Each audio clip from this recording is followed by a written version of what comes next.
Episode 541 to 550 दृश्य ऐसा था मानो समय एक अजीब घटना में थम गया हो। वहां मौजूद एक भी महिला अपनी आंखें अपने सामने के हीरे से हटा नहीं सकी। 20 करोड़ से अधिक की कीमत वाली एक हीरे की अंगूठी बस एक नज़र ही रिश्तेदारों और दोस्तों के सामने 1 साल तक डींग मारने के लिए पर्याप्त थी। मयंक, तुम ठंड में क्या इंतजार कर रहे हो? जल्दी करो और इसे ईशा को पहनाओ। इस समय वाणी वर्मा सबसे अधिक बेचैन थी। उसकी बेटी 20 करोड़ से अधिक की कीमत वाली हीरे की अंगूठी पहनने वाली थी और इसके बाद उसकी बेटी ने कितनी अच्छी शादी की है, इसके बारे में उसके सामने डींग मारने की हिम्मत कौन करेगा। मध्यम आयु वर्ग की महिलाओं के उनके घेरे में ये बस एक आयामी कमी का हमला था। वे बहुत ही अजेय थीं। क्या ये सचमुच मेरे लिए है? मयंक कपूर अभी भी कुछ हद तक हिचकिचा रहा था। हाँ श्रीमान मयंक, ये हमारे बॉस की दूसरी शादी का उपहार है। दूसरा? अगर शादी की कारों का काफिला पहला उपहार था और हीरे की अंगूठी दूसरा, तो क्या इसका मतलब है कि तीसरा और चौथा भी होगा? उसने अपने उस पैर को चुटकी ली जो अपंग नहीं था, एक तेज दर्द महसूस करते हुए। वह सचमुच सपना नहीं देख रहा था। दुनिया की सभी सोने की स्थितियों में भी वह ऐसी चीज का सपना नहीं देख सकता था। मयंक कपूर, क्या तुम जल्दी नहीं कर रहे हो? अगर तुम ऐसा करते रहे तो बाहर निकलने के लिए जल्दबाजी कर रहे पड़ोसियों को अवरुद्ध कर दिया जाएगा, एक दूल्हे के साथी ने याद दिलाया। मयंक कपूर जल्दी से होश में आया, बॉक्स को ईशा को सौंपते हुए। ईशा, क्या तुम मेरे साथ चलने को तैयार हो? मैं तैयार हूँ। बेशक ईशा तैयार थी। हीरे की अंगूठी के बिना भी, भले ही मयंक कपूर के पास कुछ भी नहीं था, वह उसके साथ चलने को तैयार थी। मयंक कपूर मुस्कुराया, अंगूठी को ईशा की उंगली पर फिसलते हुए। विशाल हीरा तिरछी धूप के नीचे एक चकाचौंध करने वाली चमक बिखेर रहा था। छी छी छी, मैं इतनी ईर्ष्या कर रहा हूँ कि मर सकता हूँ। आहा, इतनी बड़ी हीरे की अंगूठी। ईशा ने अपने पिछले जीवन में कितनी अच्छी किस्मत जमा की। एक जीवन भर पर्याप्त नहीं होगा, है ना? जल्दी एक फोटो लो, एक क्लोजअप। वाणी वर्मा ने जल्दी से कैमरामैन को काम करने के लिए बुलाया। डर था कि अगले ही पल हीरे की अंगूठी अब ईशा की नहीं रहेगी। उसे काफिले और अंगूठी की तस्वीरें विकसित करनी चाहिए, उन्हें सबसे अच्छे फ्रेम के साथ फ्रेम करना चाहिए और उन्हें घर में सबसे स्पष्ट जगह पर लटकाना चाहिए। ठीक है, और मूल्यांकन प्रमाण पत्र, वरना लोग सोच सकते हैं कि ईशा ने जो पहना है वह सिर्फ कांच है। वाणी वर्मा इस समय अपने कई चचेरे भाइयों पर कटाक्ष करना नहीं भूली। चलो चलें। मयंक कपूर ने ईशा को उठाया। हालांकि उसका एक पैर गायब था, उसकी शारीरिक स्थिति अभी भी उत्कृष्ट थी। ईशा की दुल्हन की पोशाक केवल 1 दर्जन किलो भारी थी, सब मिलाकर मुश्किल से 117 किलो या उससे अधिक। कोई समस्या नहीं। रास्ता बनाओ, तुम सब रास्ता साफ करो। वाणी वर्मा फिर से सामने से चार्ज करने लगी। मेरे दामाद को अपने पैरों को हिलाने में मुश्किल होती है, अगर कोई उससे टकराता है तो मैं इसे जाने नहीं दूंगी। वाणी वर्मा लगातार दामाद दामाद बुला रही थी। डर था कि दूसरे लोग यह नहीं जानेंगे कि मयंक कपूर उसका दामाद था। ओह ठीक है श्रीमान मयंक, हमारे बॉस को चिंता थी कि आप जल्दबाजी में शादी की तैयारियों के कारण कुछ शिष्टाचारों को भूल सकते हैं। यह आपके रिश्तेदारों के लिए एक भेंट का उपहार है। मध्यम आयु वर्ग के आदमी ने एक और बॉक्स निकाला। ये पैसा नहीं है, है ना? किसी ने उत्सुकता से झांका। बॉक्स खोला गया, अंदर लाल लिफाफे थे, लेकिन ये लिफाफे बहुत मोटे नहीं लगते थे। बाहर से ऐसा लगता था कि उनमें ज़्यादा से ज़्यादा 100 रुपये थे। ईमानदारी से स्थिति को देखते हुए 100 रुपये का एक छोटा लाल लिफाफा पहले से ही एक छोटी राशि नहीं थी, लेकिन याद रखें, कार काफिले और हीरे की अंगूठी के झटके के बाद एकमात्र 100 रुपये का लाल लिफाफा मौजूद लोगों को संतुष्ट करना मुश्किल था। श्रीमान मयंक, बॉस ने कहा कि आपको इन लाल लिफाफों को खुद ही संभालना चाहिए। मयंक कपूर रुका, फिर लाल लिफाफों का एक ढेर निकाला। माँ, कृपया इन लाल लिफाफों को रिश्तेदारों में बांट दें। ठीक है, अच्छा है। वाणी वर्मा ने जल्दी से लिफाफों को बाहर निकाला, लगभग 40 या 50 वितरित किए। मैं कहती हूँ वाणी, तुम्हारा मयंक इतना अच्छा कर रहा है, इतने अच्छे दोस्तों का समर्थन है, ये 100 रुपये के लाल लिफाफे काफ़ी नहीं लगते। कुछ रिश्तेदारों ने इस पर बात करना शुरू कर दिया। यह क्या है? सभी की अपेक्षाओं के विपरीत लिफाफों में पैसा नहीं था, बल्कि कागज़ का एक छोटा टुकड़ा था। कागज़ पर संख्याओं के कई स्ट्रिंग थे। यह क्या है? मैंने सोचा था कि बहुत सारा पैसा होगा, लेकिन वे हमें कागज़ के एक बेकार टुकड़े से टाल रहे हैं।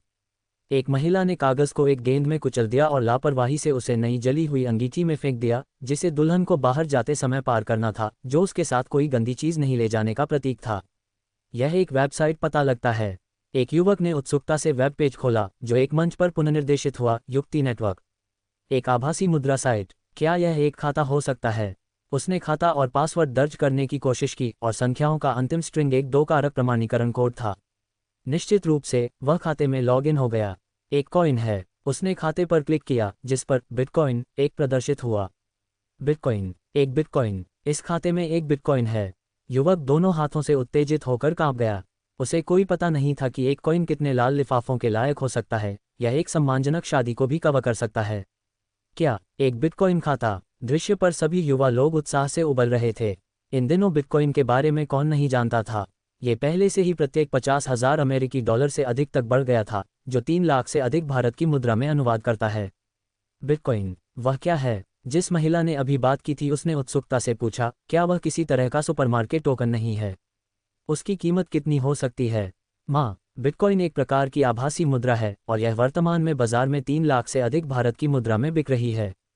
क्या 3 लाख से अधिक? क्या तुम निश्चित हो? महिला हतप्रभ थी। वह खाते और पासवर्ड के साथ कागज के टुकड़े को खोजने के लिए दौड़ी जिसे उसने अभी अभी आग की अंगीठी में फेंक दिया था।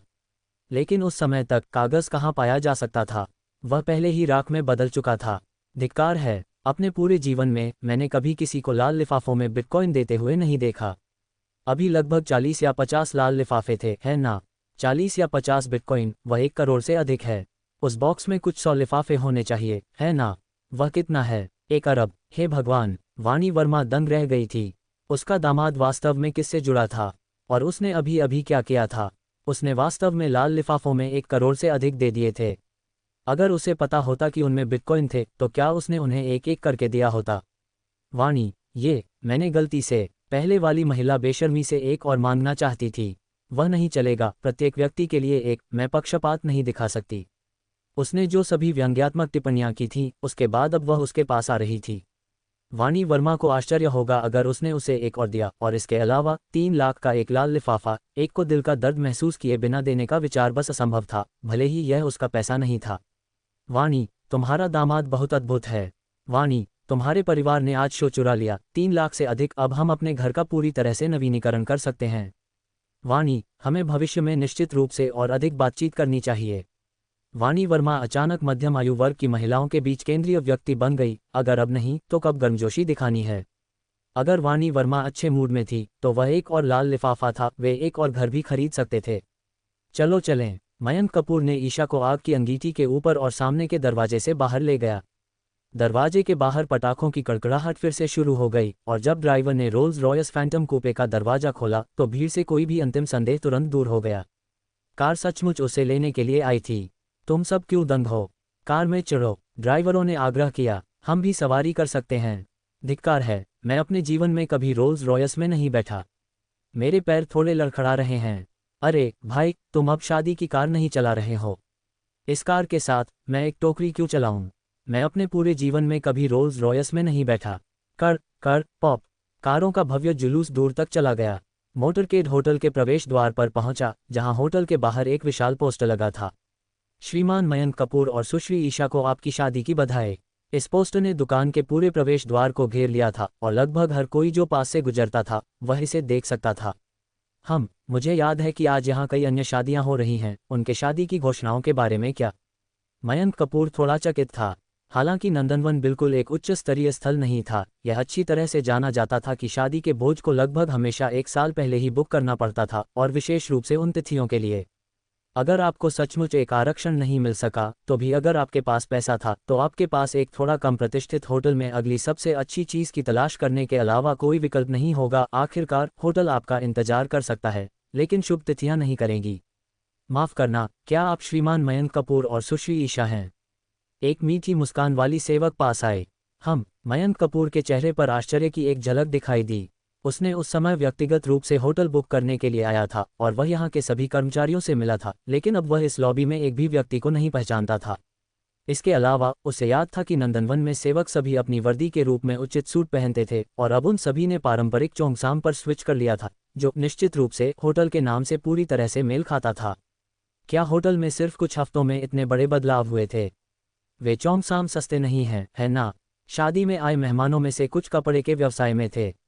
वे एक नज़र में बता सकते थे कि चोंगसाम की कारीगरी और सामग्री कम मूल्य की नहीं थी। ऐसी गुणवत्ता वाली रेशम निश्चित रूप से बाजार में उच्च स्तरीय मानी जाती थी।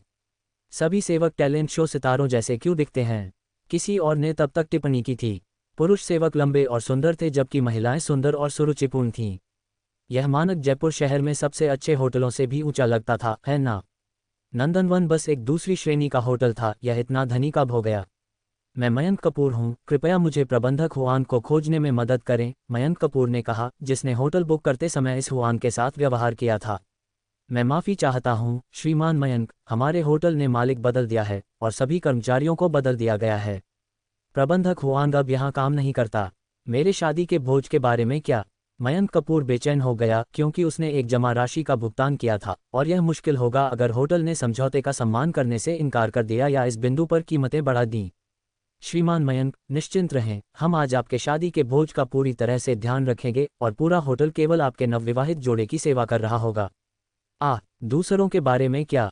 मुझे याद है कि आज के लिए 3 अन्य शादियां और एक स्नातक पार्टी निर्धारित है। ये सही है, मालिक ने अन्य सभी घटनाओं को अस्वीकार कर दिया है। अस्वीकृत? हाँ, मालिक ने पहले ही आपके होटल के कमरे में स्टाइलिस्ट और मेकअप कलाकारों की व्यवस्था कर दी है, कृपया दुल्हन के साथ तैयार होने के लिए जाएं। हम पहले ही, मयंक कपूर ने कहना शुरू किया कि वे पहले ही खुद को तैयार कर चुके थे और उन्हें इसकी ज़रूरत नहीं थी, लेकिन रिसेप्शनिस्ट ने उसे खत्म करने का मौका नहीं दिया। श्रीमान मयंक, हमारे बॉस ने तीसरी भेंट के रूप में शादी के लिए एक सूट और आपके लिए एक दुल्हन की पोशाक तैयार की है। क्या आपका बॉस वह है? मयंक कपूर अब समझ गया कि उसका ये रहस्यमय दोस्त होटल का नया मालिक था। उसे एक सम्मानजनक शादी करने में मदद करने के लिए उसने एक शानदार मोटरकेड और 1 करोड़ रुपए की हीरे की अंगूठी पर एक भाग्य खर्च किया था और अब उसने पूरे होटल को भी खरीद लिया था। भले ही नंदनवन प्रतिष्ठा के मामले में केवल औसत था, ये कुछ लाख रुपए में तय होने वाली चीज़ नहीं थी और सभी कर्मचारियों को बदल दिया गया था और अन्य लोगों की घटनाओं को रद्द कर दिया गया था, जिसमें दंड, विच्छेद, वेतन आदि शामिल थे। ये लाखों के बिना तय नहीं किया जा सकता था, है ना? श्रीमान मयंक, कृपया मेरे पीछे आएं। होटल के लिए नवीनीकरण से गुजरने के लिए पर्याप्त समय नहीं था, लेकिन वे रिकॉर्ड गति से सब कुछ ताज़ा करने में कामयाब रहे। कई पुरानी वस्तुओं को नई के साथ बदल दिया गया था और शादी के लिए मंच को सावधानीपूर्वक व्यवस्थित किया गया था। क्या वह संगीत के भगवान नहीं हैं? तुम चीज़ों को देख रहे होंगे, संगीत के भगवान यहाँ कैसे हो सकते हैं? धिक्कार है, वह बिल्कुल एक जैसे दिखते हैं, यह एक उच्च गुणवत्ता वाला अनुकरण नहीं हो सकता, है ना? झांग जुएयू, जैकी चेउंग, हमारे बॉस ने उन्हें आपके शादी के स्वागत में प्रदर्शन करने के लिए आमंत्रित किया है, होटल के फ्रंट डेस्क ने कहा। आपके बॉस ने कितना पैसा खर्च किया? हमें इसके बारे में पता नहीं होगा, रिसेप्शनिस्ट ने एक मुस्कान के साथ कहा, लेकिन बॉस ने सिर्फ संगीत के भगवान को आमंत्रित नहीं किया, वहाँ कई लोकप्रिय गायक और वास्तविक प्रभाव वाले दिग्गज अभिनेता भी हैं। आज की शादी की मेजबानी होली महोत्सव के मेजबान द्वारा की जाएगी और उन्हें अब बैकस्टेज अभ्यास करना चाहिए। ये बस अपमानजनक है, ये सचमुच वित्तीय शक्ति का प्रदर्शन है। ईशा, तुम्हारे पति का दोस्त कौन है? ईशा की एक दुल्हन की सहेली ने चुपचाप पूछा। मुझे भी नहीं पता, ईशा के चेहरे पर उसकी निराशा दिखाई दी, उसका तो जिक्र ही नहीं। मयंक कपूर खुद भी पूरी तरह से अंधेरे में था। मुझे तुम्हें पहले तुम्हारा मेकअप करवाने दो। रिसेप्शनिस्ट ने उन्हें लिफ्ट तक ले जाया। करीबी रिश्तेदार पहले ही भोज हॉल में प्रवेश कर चुके थे और बाकी मेहमानों ने उनका अनुसरण किया। एक बार जब वे एक होटल सूट में पहुंचे तो लोगों का एक समूह पहले से ही उनके अंदर इंतजार कर रहा था। यह अंतर्राष्ट्रीय स्तर पर प्रसिद्ध मेकअप कलाकार मिस शेरियल और उनकी टीम है। आपके सूट और मिस ईशा की शादी की पोशाक सभी अगले कमरे में हैं। मैं तुम्हें ये सब सौंप दूंगा, रिसेप्शनिस्ट ने कहा और फिर वह चली गई। शेरियल, क्या ये सचमुच शेरियल है? दुल्हन के साथियों के समूह से किसी की एक भतीजी, वानी वर्मा, ने आश्चर्य में चिल्लाया। हाई स्कूल के बाद वह सौंदर्य देखभाल का अध्ययन करने के लिए एक व्यावसायिक स्कूल गई थी और वह वर्तमान में सौंदर्य उद्योग में काम कर रही थी, इसलिए वह इससे बहुत परिचित थी। शेरियल दुनिया में सबसे प्रसिद्ध मेकअप कलाकारों में से एक थी और बस पिछले साल उनकी टीम ऑस्कर रात के लिए मेकअप के प्रभारी थी। अफवाह थी कि टीम की उपस्थिति शुल्क सिर्फ एक दिन के लिए लाखों अमेरिकी डॉलर में मापा जाता था। उसके कौशल की कीमत कितनी थी, इसे एक तरफ रखते हुए उसके द्वारा उपयोग किए जाने वाले लग्जरी मेकअप उत्पाद पहले से ही एक असाधारणता थे। इस शादी ने वास्तव में शेरियल की टीम को आमंत्रित करने में कामयाबी हासिल की और ऐसा लग रहा था कि शेरियल व्यक्तिगत रूप से उनके रूप को डिज़ाइन करने जा रही थी। ये ज्ञात था कि ऑस्कर रात के लिए भी सारा काम उसकी टीम द्वारा किया जाता था और शेरियल केवल निर्देशन और पर्यवेक्षण कर रही थी। इस मालिक में कितनी शक्ति थी कि उसके पास उसके जैसा कोई व्यक्ति व्यक्तिगत रूप से काम पर था। शिक्षक शेरियल, आज आपको परेशानी देने के लिए माफ़ करना, मयंक कपूर और ईशा ने विनम्रता से कहा। विनम्र होने की ज़रूरत नहीं है। उन्होंने उम्मीद नहीं की थी कि शेरियल धाराप्रवाह भारत बोलेगी, हम आखिर किराए के कर्मचारी हैं। आपके दोस्त का प्रस्ताव कुछ ऐसा था जिसे मैं अस्वीकार नहीं कर सकती थी। क्या मैं इतनी साहसी हो सकती हूँ कि पूछ सकूं कि इस बार आपका उपस्थिति शुल्क कितना है? ईशा ने पूछा, ये जानते हुए कि सवाल कुछ हद तक अभद्र था, लेकिन उसने फिर भी साहपूर्वक पूछा। हालांकि शेरियल इस सवाल से शर्मिंदा नहीं हुई, जिसका जवाब देना असंभव नहीं था। आपके दोस्त ने मुझे 50 मिलियन अमेरिकी डॉलर की पेशकश की। 50 मिलियन? हे भगवान, वे पागल हैं, यह शादी नहीं है, ये बस पैसा जला रहा है। यहाँ तक कि मयंक कपूर का मुंह भी तब मटका जब उसने ये सुना। श्रीमान मयंक, इतना आश्चर्यचकित होने की जरूरत नहीं है।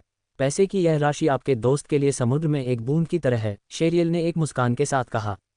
और मेरी फीस उस कमरे में शादी की पोशाक की कीमत से भी तुलना नहीं करती। क्या वह कहना चाहती है कि उस शादी की पोशाक की कीमत 50 मिलियन अमेरिकी डॉलर से अधिक है? एक शादी की पोशाक इतनी महंगी कैसे हो सकती है? जल्दी करो ईशा, चलो अपनी आंखें दावत दें। ईशा के परिवार के सदस्य सभी दंग रह गए थे, और मयंक कपूर के परिवार के सदस्य भी।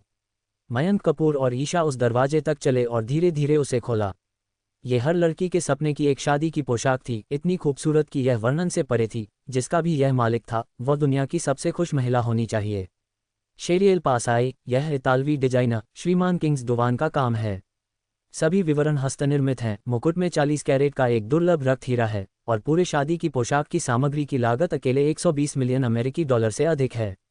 शेरियल ने मजाक किया, इस पोशाक के साथ मैं लगभग इसे लेकर भागने के लिए प्रेरित हो गई थी। और यह सूट है, हालांकि यह उतना महंगा नहीं है, इसे श्रीमान जॉर्ज जर्मानी के उत्तराधिकारी द्वारा हस्तनिर्मित किया गया था। इसका मूल्य 10 मिलियन अमेरिकी डॉलर में शुरू होता है। क्या ये सचमुच हमारी शादी है? ईशा ने मयंक कपूर से पूछा, अपना सिर झुकाते हुए। सब कुछ इतना स्वप्न जैसा था, इतना काल्पनिक था कि यहाँ तक कि उनके सपनों में भी वे कुछ इतना असाधारण कल्पना करने की हिम्मत नहीं करेंगे। आप दोनों, चलो मेकअप के साथ शुरू करते हैं। आज दोपहर शादी से पहले सभी स्टाइलिंग खत्म करना आसान नहीं होगा, शेरियल ने एक मुस्कान के साथ कहा। इस शादी की पोशाक को अकेले पहनने में 2 घंटे लगते हैं। हमें एक ही समय में मेकअप और आपको पोशाक पहनानी होगी। ईशा के रिश्तेदार और दोस्त ईर्ष्या से देख रहे थे, प्रशंसा के साथ चमक रहे थे। एक शादी की पोशाक जिसे पहनने में 2 घंटे लगते थे, क्या वह सम्राटों और राजकुमारियों के पोशाक से भी अधिक शानदार नहीं थी? अगर उन्हें ऐसी पोशाक पहनने का मौका मिलता तो वे मौके पर ही मरने को तैयार होते। आगे बढ़ो, मयंक कपूर ने ईशा के कंधे पर थपथपाया। आज तुम सबसे खूबसूरत दुल्हन होगी। मयंक कपूर ने अब अपनी सतर्कता छोड़ दी थी। उनका ये रहस्यमय दोस्त स्पष्ट रूप से पैसे की कमी में नहीं था, और भले ही उसके कार्यों के पीछे कोई साजिश थी, वे उससे क्या चाहते थे? वे एक गरीब आदमी या एक अपंग से क्या चाहेंगे? कोई ऐसा व्यक्ति जो युद्ध के मैदान से लौटा था, वह पहले से ही घावों से भरा था, उसे फेफड़ों, पेट और गुर्दे में गोली लगी थी, और यहाँ तक कि अगर अंगों को बेचने की बात आती है तो भी उसे वह नहीं माना जाएगा। इसके अलावा इतने पैसे के साथ कोई जीवन खरीद सकता है, वे कौन से अंग नहीं खरीद सकते थे? तो वह लगभग निश्चित था कि दूसरी पार्टी से कोई साजिश नहीं होगी, और वे एक दोस्त होने चाहिए जो उसके लिए अपना जीवन जोखिम में डालेगा, वरना कोई भी, चाहे वह कितना भी अमीर हो, उसकी मदद क्यों करेगा? अर्जुन चौहान। मयंक कपूर ने एक संभावना के बारे में सोचा, अपने कॉमरेडों को एक तरफ रखते हुए। उसका शीर्ष दोस्त स्वाभाविक रूप से वह होगा। लेकिन मयंक कपूर और अर्जुन चौहान लगभग एक साथ बड़े हुए थे। उनके पड़ोस को केवल एक सड़क अलग करती थी, और उनके माता पिता एक दूसरे से बहुत परिचित थे। अर्जुन चौहान का घर उसके लिए अपने घर जितना ही परिचित था। अर्जुन चौहान के परिवार की वित्तीय स्थिति उसके से थोड़ी बेहतर थी। अगर वह सचमुच अमीर हो गया था तो यह उसकी अपनी योग्यता पर होगा। लेकिन अर्जुन चौहान ने अभी अभी कॉलेज से स्नातक किया था। भले ही उसने कॉलेज के दौरान एक व्यवसाय शुरू किया था, क्या वह $1 अरब का भाग्य कमा सकता था? नहीं, अब तक की गई कार्रवाई केवल $1 अरब के लायक किसी व्यक्ति की क्षमता के भीतर नहीं थी। अब तक का खर्च कई अरबों तक पहुंच गया था, संभवतः यहाँ तक कि अमेरिकी डॉलर में भी। इसलिए इस व्यक्ति की संपत्ति उस राशि की 10 से सैकड़ों गुना होनी चाहिए। ऐसा व्यक्ति शायद केवल फोर्ब्स सूची पर दिखाई देगा। हालांकि उसने कभी ध्यान नहीं दिया, या इन चीज़ों पर ध्यान देने की ऊर्जा नहीं थी। क्या अर्जुन चौहान फोर्ब्स सूची में जगह बनाने में भी सक्षम था? वह कैबोन पुरुष अभिनेताओं की सूची में जगह बनाने की अधिक संभावना रखता था। अगर वह नहीं था तो ये कौन हो सकता था? मयंक कपूर ने अपना फ़ोन निकाला और तुरंत अर्जुन चौहान को फ़ोन किया। अभी भी उसी नंबर का उपयोग कर रहा था जब उसने अभी स्नातक किया था। अर्जुन, तुम कहाँ हो? तुम कितने बजे पहुँचोगे? मैं रास्ते में हूँ, लगभग 1 या 2 घंटे और। मैं तुम्हारी शादी शुरू होने से पहले वहाँ निश्चित रूप से रहूँगा। अर्जुन चौहान ने शांति से जवाब दिया।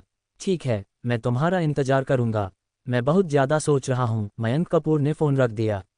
अर्जुन चौहान की प्रतिक्रिया बहुत सामान्य थी।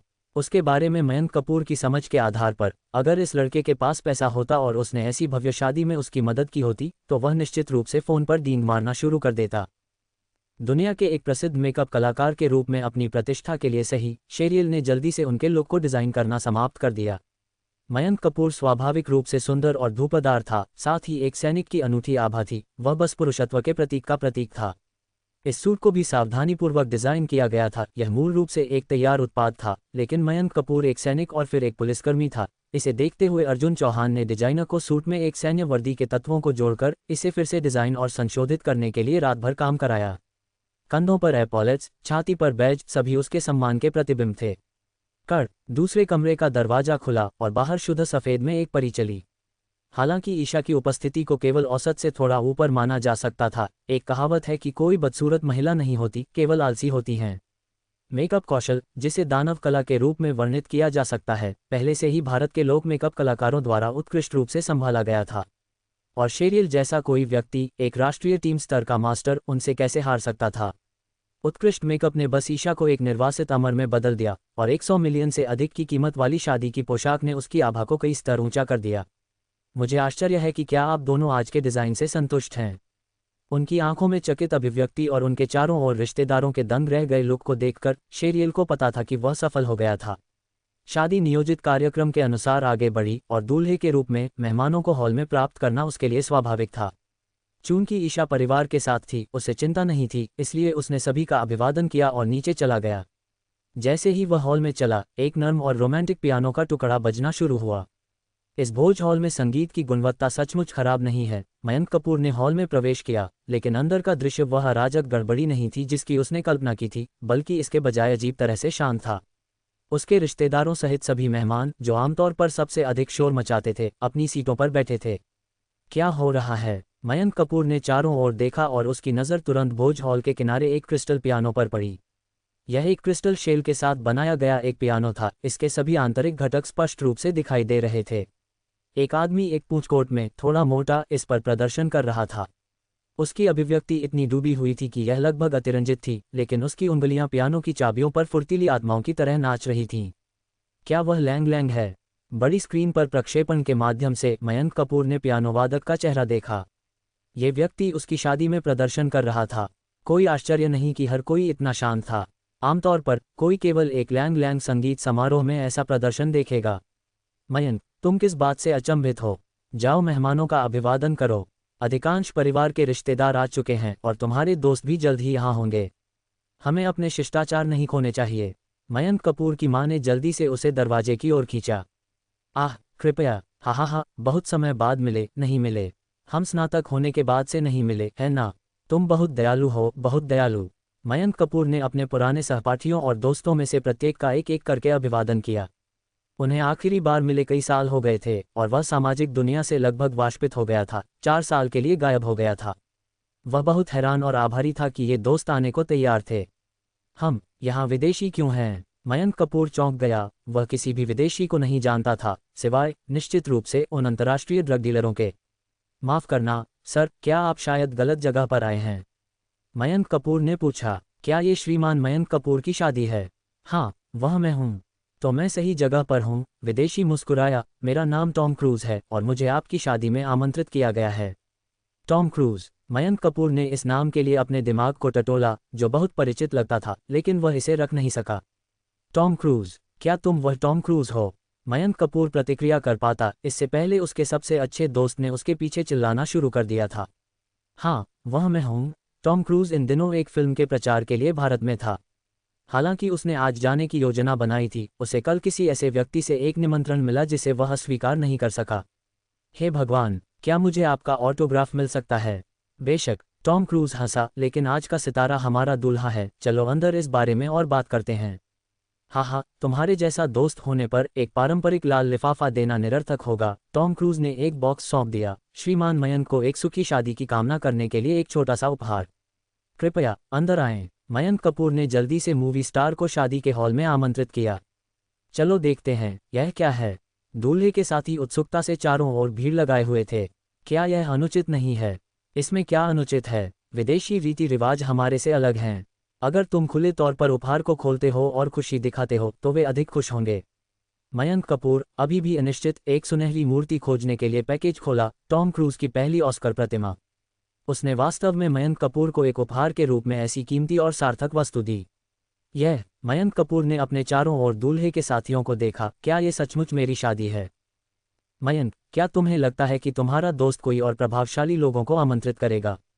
ठीक है, हमारे पास शीर्ष घरेलू गायक और सितारे, अंतर्राष्ट्रीय अभिनेता, यहाँ तक कि विश्व स्तरीय पियानो वादक भी हैं, और अब तुम मुझे बताते हो कि कोई और भी अधिक प्रभावशाली व्यक्ति दिखाई दे सकता है। मुझे विश्वास है, मुझे सचमुच कोई पता नहीं है। मयंक कपूर ने अपने हाथ फैलाए। उसकी आवाज़ फीकी पड़ी ही थी कि एक गंजा विदेशी एक मुस्कान के साथ होटल में चला गया। और यह कौन हो सकता है? हे भगवान, तुम पोलाडी को नहीं पहचानते क्या? वह दुनिया का सबसे अमीर आदमी पोलाडी है। मयंक कपूर का सदमा नए स्तरों तक बढ़ रहा था। धिक्कार है, यहाँ तक कि दुनिया का सबसे अमीर आदमी भी उसकी शादी से हिल गया था। दुनिया का सबसे अमीर आदमी? वह तो अतीत की बात है, मयंक कपूर के एक दूल्हे के साथी ने कहा। अब कौन नहीं जानता कि दुनिया का सबसे अमीर हमारा भारत का आदमी है। ओह, एक भारत का व्यक्ति। मैं 4 साल से दूर रहा हूँ, दुनिया के सबसे अमीर ने हाथ बदल लिए हैं। मयंक कपूर ने आश्चर्य में चिल्लाया, कौन? अजय गोयल या विमल गुप्ता?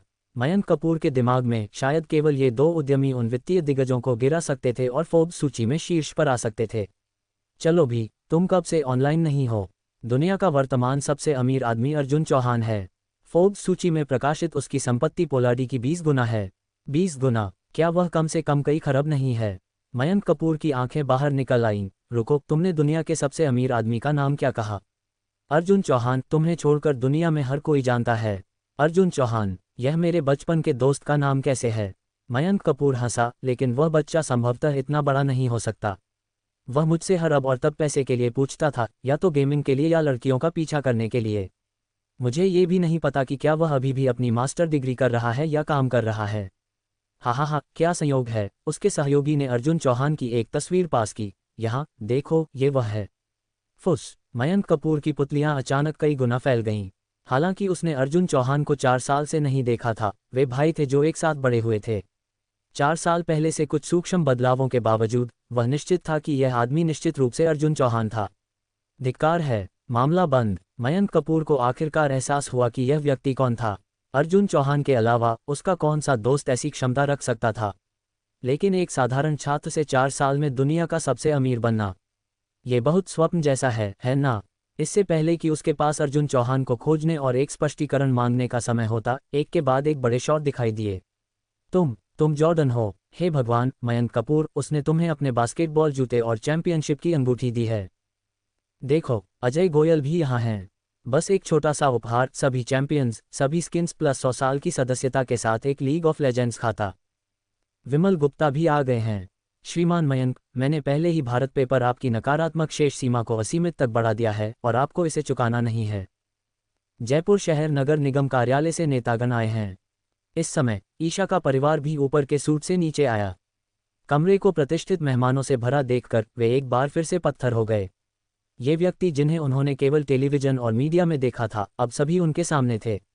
वे अप्राप्य बड़े शॉट भी स्पष्ट रूप से मौजूद थे। वाणी वर्मा की आंखों ने उन पर नजर डाली, और वे लोग वास्तव में चापलूसी करने वाली आंखों से उसकी ओर देख रहे थे। उसने, एक साधारण वर्ग की महिला ने, कभी ऐसा व्यवहार कब प्राप्त किया था? जिन लोगों ने अतीत में उसे एक विकलांग दामाद से शादी करने के लिए उपहास किया था, उन्होंने अब सभी अपने मुंह बंद कर लिए थे।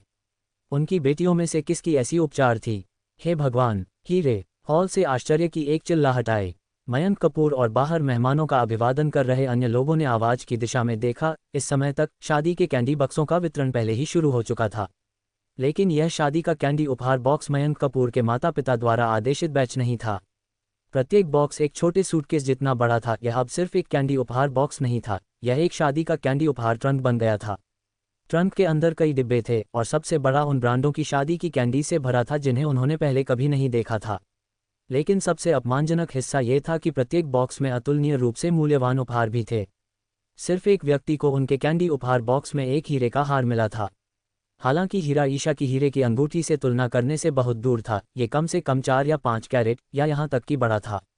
काटने की तकनीक और कारीगरी को देखते हुए इसकी कीमत कम से कम कई लाख थी। ऐसे उपहार केवल एक परिवार को नहीं, बल्कि प्रत्येक व्यक्ति को दिए गए थे। हर व्यक्ति जो शादी में शामिल हुआ, यहाँ तक कि एक शिशु को भी एक हिस्सा मिला। दृश्य पर कुल 50 या 60 भोज की मेजें थीं, प्रत्येक में लगभग 1 दर्जन लोग थे। कुल मिलाकर 6 या 700 मेहमान थे। उपहार पैकेज में अन्य वस्तुओं की गिनती न करते हुए उनका मूल्य अब अरबों में मापा गया था। यह क्या है? दुनिया में सभी एयरलाइनों के लिए एक वीआईपी कार्ड। उन्होंने एक सुनहरा कार्ड निकाला और पीछे के निर्देशों में कहा गया कि जब तक आप उड़ान के प्रस्थान से 1 घंटे पहले बुक करते हैं, आप मुफ्त में उड़ान भर सकते हैं। और दुनिया भर में अधिकांश चेन होटलों के लिए मुफ्त कार्ड हैं। इस चीज़ के साथ तुम बस उठ सकते हो और कभी भी यात्रा पर जा सकते हो। हे भगवान, एक शादी में भाग लेना सचमुच तुम्हारी दौलत को रातों रात आसमान छू सकता है। यह आदमी, उसने मुझसे कितनी चीज़ें गुप्त रूप से रखी हैं। मयंक कपूर का दिल मिश्रित भावनाओं से भरा था। मयंक, बहुत समय बाद मिले। आखिरकार वह परिचित आवाज़ दरवाजे के बाहर सुनाई दी। अर्जुन चौहान एक सफ़ेद सूट पहने एक खूबसूरत और आकर्षक लड़की के साथ बाजू में था। कैसा लगा? तुम मेरे दिए उपहार से संतुष्ट हो? अर्जुन चौहान ने मयंक कपूर की ओर अपनी बाहें खोलीं।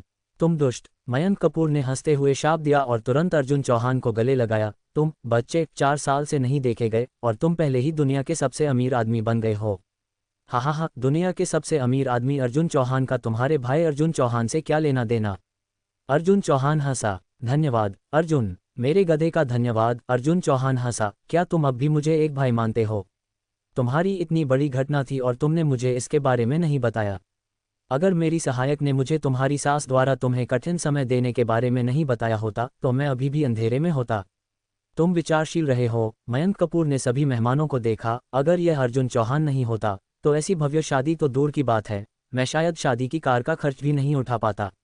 जब अर्जुन चौहान का भाई शादी करता है तो ये भव्य होना चाहिए। ये सम्मानित मेहमान तीसरा उपहार है जो मैं तुम्हें दे रहा हूँ। चौथे उपहार के लिए अर्जुन चौहान ने एक मुस्कान के साथ कहा, मेरे पीछे आओ। मयंक कपूर का अर्जुन चौहान के खिलाफ व्यवहारिक रूप से कोई सतर्कता नहीं थी।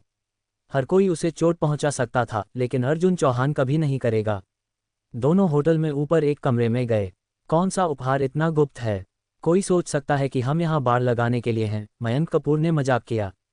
खो जाओ, मैं जितना सीधा हो सकता हूँ उतना सीधा हूँ, अर्जुन चौहान ने चिढ़ाते हुए कहा। मयंक, क्या तुम मुझ पर भरोसा करते हो? बकवास, इसे पियो। अर्जुन चौहान ने एक हल्का सुनहरा चमक वाला जार निकाला। यह क्या है? मयंक कपूर ने उत्सुकता के साथ इसे लेते हुए पूछा। कुछ अच्छा, एक बार जब तुम इसे पीते हो तो तुम्हें पता चल जाएगा। वैसे भी तुम मुझे जहर नहीं दोगे? मयंक कपूर ने एक ठहाके के साथ कहा। दवा पीने से पहले एक पल भी संकोच नहीं किया। इसका स्वाद घिनौना है। मयंक कपूर का चेहरा घिन से विकृत हो गया। लेकिन एक पल बाद एक झुनझुनी सनसनी उसके कटे हुए अंग से फैलने लगी, जिसके बाद एक असहनीय खुजली हुई। क्लैंग! उसकी कृत्रिम अंग फर्श पर गिर गई। खुजली मजबूत हो गई और आखिरकार गंभीर दर्द में बदल गई। लेकिन एक सैनिक के रूप में जो युद्ध के मैदान पर रहा था, मयंक कपूर ने इसे सहा, यह महसूस करते हुए कि उसका पैर वापस बढ़ रहा था। हाँ, ये फिर से बढ़ रहा था। उसका कटा हुआ पैर वास्तव में एक दृश्य दर पर वापस बढ़ रहा था। अर्जुन, ये तुम्हें एक पूरी तरह से बरकरार पैर देना, यह अंतिम शादी का उपहार है जो मैं तुम्हें दे रहा हूँ। उस दिन जयपुर शहर में 2 बड़ी खबरें सामने आईं। दुनिया का सबसे अमीर आदमी अर्जुन चौहान एक साधारण सरकारी कर्मचारी की शादी में दिखाई दिया। यह विकलांग सरकारी कर्मचारी चमत्कारिक रूप से एक पूरी तरह से काम करने वाले पैर को वापस पा गया। खबर का पहला टुकड़ा कुछ हद तक स्वीकार्य था, लेकिन दूसरा पूरी तरह से बकवास था। चिकित्सा विज्ञान एक ऐसे चरण में उन्नत हो गया था जहां अधिकांश जटिल बीमारियों पर विजय प्राप्त की गई थी। हालांकि अब तक किसी ने भी अंग पुनर्जनन के लिए तकनीक विकसित नहीं की थी। अर्जुन चौहान की उपस्थिति के कारण कई लोगों ने स्वाभाविक रूप से उसे इस घटना से जोड़ा। हर कोई जानता था कि अर्जुन चौहान गणित, भौतिकी और कृत्रिम बुद्धिमत्ता में एक प्रतिभाशाली व्यक्ति था। अगर उसने एक ऐसी दवा विकसित की थी जिसने अंग पुनर्जनन को सक्षम किया, तो यह बहुत आश्चर्यजनक नहीं होगा। फिर भी अगर यह सच होता तो यह निस्संदेह दुनिया भर में एक जबरदस्त हलचल पैदा करता। दुनिया भर में कितने लोग दुर्घटनाओं या अन्य कारणों से विकलांगता से पीड़ित हैं? कई अपने जीवन को बचाने के लिए विच्छेदन के अलावा कोई विकल्प नहीं था। मयंक कपूर से भी बदतर परिस्थितियों का सामना करना पड़ रहा था। उनका सपना व्हीलचेयर से बचना, अक्षम के लेबल को छोड़ना और एक बार फिर से खड़े होना था। इस खबर ने निस्संदेह उन्हें जीवन के लिए एक नई पट्टे की उम्मीद की पेशकश की। श्रीमान अर्जुन, क्या यह आप थे जिन्होंने अपने दोस्त के पैर को ठीक किया? श्रीमान अर्जुन, क्या आप सचमुच इस दुनिया के एकमात्र सच्चे भगवान हो सकते हैं? श्रीमान अर्जुन, ये दवा आधिकारिक तौर पर उपयोग के लिए कब उपलब्ध होगी? अर्जुन चौहान का वीबो उस दिन सैकड़ों हजारों टिप्पणियों से भर गया था, यहाँ तक कि कई मीडिया आउटलेट भी विभिन्न माध्यमों से उससे संपर्क करने की कोशिश कर रहे थे। हालांकि कृत्रिम बुद्धिमत्ता की मदद से अधिकांश परेशान करने वाले संदेशों को अवरुद्ध कर दिया गया था। लेकिन मामला बहुत महत्वपूर्ण था, इतना गंभीर कि उच्च अधिकारियों को सूचित किया गया और हर कोई समझ गया कि इस तकनीक का वास्तव में क्या मतलब था। अर्जुन, यह मैं हूँ। किसी अन्य विकल्प के बिना अर्जुन चौहान को पुराने चौधरी के कॉल का जवाब देना पड़ा। पुराने चौधरी, मुझे पता था कि तुम मुझे फ़ोन करोगे। अर्जुन चौहान ने एक तिरछी मुस्कान दिखाई। वह स्पष्ट रूप से जानता था कि मयंक कपूर के मामले के अच्छी तरह से ज्ञात होने के बाद जनता की प्रतिक्रिया क्या होगी, और उसका इसे छिपाने या इनकार करने का कोई इरादा नहीं था। नेटिजन्स मूर्ख नहीं थे, अंतर्निहित तर्क को समझना आसान था। तो तुम ये भी जानते हो कि मैं तुमसे क्या पूछने जा रहा हूँ। स्मार्ट लोगों के बीच बातचीत आमतौर पर काफ़ी सहज होती थी। हाँ, मैंने अपने दोस्त के पैर को ठीक किया, अर्जुन चौहान ने खुले तौर पर स्वीकार किया। अच्छा लड़का। पुराने चौधरी सीधे उसकी प्रशंसा करने से खुद को रोक नहीं सका। मुझे बिल्कुल भी आश्चर्य नहीं है, ये देखते हुए कि तुम लक्षित कैंसर चिकित्सा विकसित कर सकते थे। अंग पुनर्जनन तकनीक तैयार करना काफ़ी सामान्य लगता है। तुम सिर्फ सच्चाई के बारे में पूछने के लिए फ़ोन नहीं कर रहे होंगे, है ना?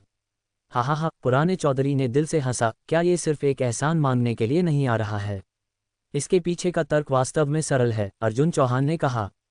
पृथ्वी पर कई जीव अपने अंगों को पुनर्जीवित कर सकते हैं, जैसे स्क्विड, गैको और यहाँ तक कि केंचुए, जिन्हें आधा काटा जा सकता है और 2 नए जीव बन सकते हैं। मैंने बस उनके शरीर से जीन के इस हिस्से को निकाला, इसे संशोधित किया और फिर इसे मानव शरीर में एकीकृत किया। क्या तुम जेनेटिक इंजीनियरिंग के बारे में बात कर रहे हो? इसे उस तरह से समझा जा सकता है, अर्जुन चौहान ने कहा। वह मयंक कपूर की शादी में बहुत पहले आ सकता था, लेकिन उस विशेष खुराक को तैयार करने में देरी हो गई थी। ये बहुत उच्च श्रेणी की सभ्यता तकनीक का प्रतिनिधित्व करता था, जिसमें जीन वेल्डिंग नामक कुछ भी शामिल था। क्योंकि विभिन्न जीवों के आनुवंशिक अनुक्रम काफ़ी विविध होते हैं, जबरन अन्य जीवों के जीन को मनुष्यों में स्थानांतरित करने से महान अस्थिरता हो सकती है। ये तकनीक अस्थायी रूप से विशिष्ट जीन के एक हिस्से को मानव जीन पर वेल्ड करती है, जिससे यह आखिरकार घुलने और गायब होने से पहले थोड़े समय के लिए काम कर सके। वर्तमान पृथ्वी की तकनीक के अनुसार ऐसी क्षमता प्राप्त करने से पहले कई 100 साल लग सकते हैं। पुराने चौधरी, ईमानदार होने के लिए, ऐसा नहीं है कि मैं तुम्हें इसे प्रदान नहीं करना चाहता, लेकिन आज की तकनीक के साथ, भले ही मैंने तुम्हें सारा डेटा दिया, 10 या 20 साल तक इसका बड़े पैमाने पर उत्पादन करना असंभव होगा। क्या यह इतना मुश्किल है? पुराने चौधरी कुछ हद तक निराश लग रहा था। वास्तव में उसने ये सिर्फ अपने कुछ दोस्तों के लिए किया था। कई संस्थापक पिताओं ने युद्ध में अपने शरीर के कुछ हिस्सों को खो दिया था। हालांकि वे भी अपने दिनों के अंत के करीब आ रहे थे। हर बार जब वह उनकी विकलांगता देखता तो पुराने चौधरी बहुत दुखी होता था।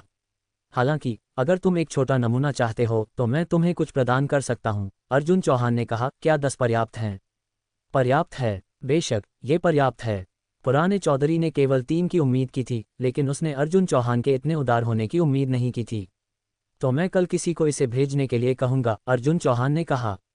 हा, अच्छा, जब तुम्हारे पास समय हो तो दिल्ली में और अधिक बार आओ, पुराने चौधरी ने फिर से विनम्र बातचीत करते हुए कहा। पुराने चौधरी सचमुच कुछ हैं। अपनी उम्र में अपने शांतिपूर्ण दिनों का आनंद लेने के बजाय वह अभी भी इसमें और उसमें व्यस्त है। अर्जुन चौहान ने सिर हिलाया और फ़ोन रख दिया। अदिति, क्या तुम तैयार हो? अर्जुन चौहान ने पूछा। मैं तैयार हूँ। अदिति घर पर अपनी व्यक्तिगत ई-स्पोर्ट्स कुर्सी पर बैठी थी, थोड़ी बेचैन लग रही थी। ओह, मैं सचमुच गेम नहीं खेल सकती, तुम मुझे इसमें क्यों खींच रहे हो? हा, मेरे जैसा एक प्रतिभाशाली व्यक्ति तुम्हारे साथ खेल रहा है, डरने की क्या बात है? विराज, ऑनलाइन जाओ। अर्जुन चौहान ने जल्दी से विराज को एक संदेश भेजा। यह एक नया गेम था जिसे हाल ही में भारत गेम्स द्वारा जारी किया गया था। गेमिंग दुनिया में एक बड़े भाई के रूप में भारत से प्रत्येक गेम ने बाजार में एक बड़ी हलचल पैदा की। 2 साल पहले पबजी की विस्फोटक लोकप्रियता ने कई लोगों को इसके युद्धग्रस्त युद्ध के मैदानों की रोमांचक सनसनी से प्यार हो गया। हालांकि भारत में अखंडता थी और उन्होंने सिर्फ इस गेम की नकल नहीं की। इसके बजाय उन्होंने एक नई टीम शुरू की और प्रभुत्व युग नामक एक नया गेम बनाया। इस गेम का परिचय बहुत आकर्षक था। इसका नक्शा लगभग 1:1 पृथ्वी के पैमाने पर बनाया गया था। इसे पृथ्वी पर वर्तमान देशों और क्षेत्रों के आधार पर विभिन्न क्षेत्रों में विभाजित किया गया था। प्रत्येक देश ने एक सर्वर स्थापित किया था और उस देश के खिलाड़ी गेम में शामिल होने पर स्वचालित रूप से अपने संबंधित देश में प्रवेश करेंगे। यह एक युद्ध का खेल था जहां विभिन्न देशों के खिलाड़ी संसाधनों को इकट्ठा करने और अपने राष्ट्र को और विकसित करने के लिए अन्य देशों के क्षेत्रों पर हमला कर सकते थे। एक देश के सभी खिलाड़ी अपनी तकनीक विकसित करने, विदेशी आक्रमण के खिलाफ बचाव करने और अन्य राष्ट्रों पर हमला करने के लिए एकजुट होंगे। अगर एक देश पर पूरी तरह से कब्जा कर लिया गया था तो वह नक्शे से गायब हो जाएगा और एक सीजन के अंत तक केवल एक देश बचेगा, जिसके बाद एक नया सीजन शुरू होगा। बेशक, गेम में कुछ अनुचित तत्व थे। कई देशों में बहुत छोटे भूमि क्षेत्र थे, जबकि भारत जैसे बड़े क्षेत्रों वाले देशों में अतुलनीय संसाधन थे, और जनसंख्या आधार भी प्रत्येक देश से गेम खिलाड़ियों की संख्या को प्रभावित करता था। तो संतुलन बनाए रखने के लिए गेम ने विशेष सुरक्षा तंत्रों को शामिल किया, जैसे कि भारत के खनिक केवल छोटे देशों या उससे भी कम लोगों की दक्षता का आधा प्रबंधन करते थे। शुरू में मनुष्य अभी भी ठंडे हथियारों के आदिम युग में थे। मनुष्य अपनी तकनीक को अपने आप विकसित कर सकते थे। अगर तुम काफी तेज और रचनात्मक थे तो तुम सीधे अन्य देशों में एक ब्रह्मांडीय युद्धपोत भी चला सकते थे। यही इस गेम का आकर्षण था। आज ये गेम आधिकारिक तौर पर अपने खुले बीटा में प्रवेश कर गया, इसलिए अर्जुन चौहान और अन्य ने एक बड़े समूह के दोस्तों को हंगामा शुरू करने के लिए आमंत्रित किया। न केवल विराज वहां था, बल्कि उनके सभी दोस्त भी शामिल थे। हालांकि यह सिर्फ एक गेम था, एक अर्थ में यह एक आभासी दुनिया की तरह था। हा, विराज, तुम इतने बदसूरत क्यों दिखते हो? तुम गंजे क्यों हो? धिक्कार है। मैंने सोचा कि चरित्र मॉडल मानकीकृत थे, मैंने सीधे अनुकूलन चरण को छोड़ दिया। हा, तुम्हारे बाल हरे क्यों हैं? एक दर्जन आभासी चरित्र एक साथ इकट्ठे हुए, आदिम जानवरों की खाल के कपड़े पहने हुए।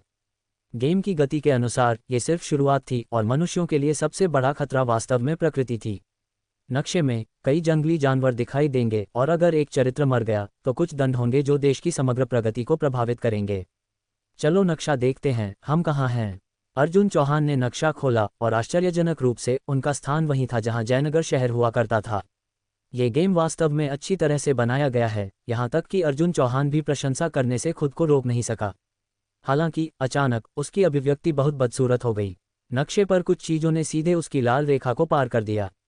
ठीक है, अर्जुन चौहान ने उपहास किया, भारत सचमुच मुसीबत मांग रहा है। पुराने अर्जुन, क्या हो रहा है? तुम बात क्यों नहीं कर रहे हो? विराज आवाज कॉल के अर्जुन चौहान के अंत से आने वाली चुप्पी के बीच खुद को बोलने से रोक नहीं सका। बस नक्शा खोलो और खुद के लिए देखो, अर्जुन चौहान ने ठंडेपन से कहा। नक्शा, जल्दी से। विराज और अन्य लोगों ने गेम का नक्शा खोला और तुरंत उनके चेहरे भी काले हो गए। हालांकि संवेदनशील अंतर्राष्ट्रीय मुद्दों से बचने के लिए गेम के नक्शे पर सभी देश और शहर के नाम बदल दिए गए थे। उदाहरण के लिए, गेम में भारत को महाभारत भूमि कहा जाता है, अमेरिका को डान महाद्वीप कहा जाता है और कनागामी को निंजा महाद्वीप कहा जाता है। नामों के बावजूद, जैसा कि हर किसी ने नक्शे के लेआउट को देखा, उनके लिए संघ बनाना अपरिहार्य था। शक्तिशाली, गर्वित मुर्गा निस्संदेह भारत था। एक सरसरी नज़र में इस नक्शे में भारत के वास्तविक नक्शे से लगभग कोई महत्वपूर्ण अंतर नहीं था, लेकिन एक करीब से देखने पर कई विसंगतियां सामने आईं। उदाहरण के लिए, महाभारत भूमि के सबसे नीचे का द्वीप अपने स्वयं के क्षेत्र में अलग कर दिया गया था और इसका नाम दक्षिण द्वीप रखा गया था। महाभारत भूमि के पूर्वी समुद्री क्षेत्र में एक द्वीप को भी रेंजो देश की सीमा के भीतर खींचा गया था। भले ही यह सिर्फ एक गेम था और नाम वर्तमान राष्ट्रों से अलग थे, अर्जुन चौहान इसे बर्दाश्त नहीं कर सका। ये स्पष्ट रूप से मुसीबत पैदा करने का एक गुप्त तरीका था। टूट गया। अर्जुन चौहान ने एक कप को पटकने की आवाज सुनी। ये कुणाल से था। साले, कुणाल ने वियमेंटली शाप दिया, जिस क्षेत्र के लिए मेरे दादा ने अपने हाथों से लड़ाई लड़ी, तुम हरामखोर इस गेम में इसके साथ गड़बड़ करने की हिम्मत करते हो। अपने गेम को चोदो। धिक्कार है। भारत गेम्स, मैं अभी उन्हें फ़ोन करने जा रहा हूं और उन्हें अपने दिमाग का एक टुकड़ा दूंगा। उन्होंने एक नए गेम का आनंद लेने के इरादे से शुरुआत की थी। किसने सोचा होगा कि वे शुरुआत में ही इस तरह की चीज़ का सामना करेंगे? क्या उन्हें बस इसे सहन करना था? उनका मूड तुरंत बर्बाद हो गया और उन्हें किसी को मारने का मन भी हुआ। शांत हो जाओ, अर्जुन चौहान ने कहा, यहाँ इसके बारे में चिल्लाने का क्या फ़ायदा है? केवल शक्तिहीन लोग शब्दों के साथ अपनी भावनाओं को व्यक्त करते हैं, उसने कहा, अपने दिल में क्रोध को दबाते हुए। लेकिन इसका मतलब यह नहीं था कि वह उग्र नहीं था। आज हम ये गेम नहीं खेल सकते। वास्तव में, भले ही तुमने मुझे ये गेम खेलने के लिए $1 मिलियन अमेरिकी दिए, फिर भी मुझे घृणित महसूस होगा। क्या हमें इसके बारे में कुछ करना चाहिए? निश्चित रूप से, मैं पहले स्थिति की जांच करूंगा, अर्जुन चौहान ने कहा। मुझे याद है कि खुले बीटा के दौरान युग अधिपति के लिए 10 मिलियन से अधिक भारत के खिलाड़ियों ने खाते पंजीकृत किए थे। वर्तमान स्थिति को देखते हुए अब तक टन खिलाड़ियों को इसके बारे में पता होना चाहिए। एक उच्च स्तरीय शिक्षा वाला कोई भी व्यक्ति निश्चित रूप से एक आंख बंद नहीं करेगा। अर्जुन चौहान ने इंटरनेट खोला और निश्चित रूप से तब तक विषय पहले ही फट चुका था। अनगिनत पोस्ट भारत की कार्रवाइयों को उग्र रूप से नकार रहे थे, उन पर इतिहास, उनके देश और दुनिया का अनादर करने का आरोप लगा रहे थे। मैंने अभी अभी भारत के मुख्यालय को शिकायत करने के लिए फ़ोन किया और उन्होंने वास्तव में हमें बताया कि गेम में सब कुछ आभासी सामग्री है और हमसे सीधे संघ बनाने के लिए नहीं कहा। बकवास है। क्या वे गंभीरता से बीमार हैं? क्या वे सोचते हैं कि हम गेमर्स बेवकूफ़ हैं? हे भगवान, मैंने बेशर्म देखा है, लेकिन कभी इतना बेशर्म नहीं। फ़ोन करना जारी रखो। जब तक हमें एक उचित स्पष्टीकरण नहीं मिलता तब तक शांति की उम्मीद मत करो। साले, हमें पेंच करने की उनकी इच्छा कभी नहीं मरती। भाइयों, चार्ज करो। उस रात भारत की फ़ोन लाइनें लगभग लगातार व्यस्त थीं। शुरू में तर्कसंगत भारत के गेमर्स ने बस इस नक्शे के पीछे के अर्थ पर सवाल उठाया और खुले बीटा को तत्काल रोकने और नक्शे को ठीक करने की मांग की। लेकिन भारत का जवाब वही रहा, गेम में सब कुछ आभासी सामग्री है, कृपया इसे वास्तविकता के साथ न जोड़ें। लगभग एक साथ भारत की आधिकारिक वेबसाइट और सोशल मीडिया ने सार्वजनिक संबंध बयान जारी किए, उसी लाइन को दोहराते हुए भारत के गेमर्स से तर्कसंगत होने और उनके चरम कार्यों को रोकने का आग्रह किया, यदि आवश्यक हो तो कंपनी के हितों की रक्षा के लिए कानूनी कार्रवाई की धमकी दी। हालांकि ये शब्द स्पष्ट रूप से भारत के गेमर्स को संतुष्ट नहीं करते थे। तुम सोचते हो कि सिर्फ इसलिए कि यह एक गेम है, तुम गड़बड़ कर सकते हो। अगर तुम्हारे पास दुनिया के नक्शे के आधार पर एक गेम बनाने का दुस्साहस है, तो तुम्हें इतिहास और तथ्यों का सम्मान करना चाहिए। इस प्रतिक्रिया ने सीधे सभी भारत के खिलाड़ियों को विस्फोटित कर दिया। तुम निष्पक्ष नहीं खेल रहे हो, है ना? तुम एक गुंडे की तरह काम कर रहे हो, है ना? ठीक है, तुम सोचते हो कि हम भी गुंडे नहीं खेलेंगे।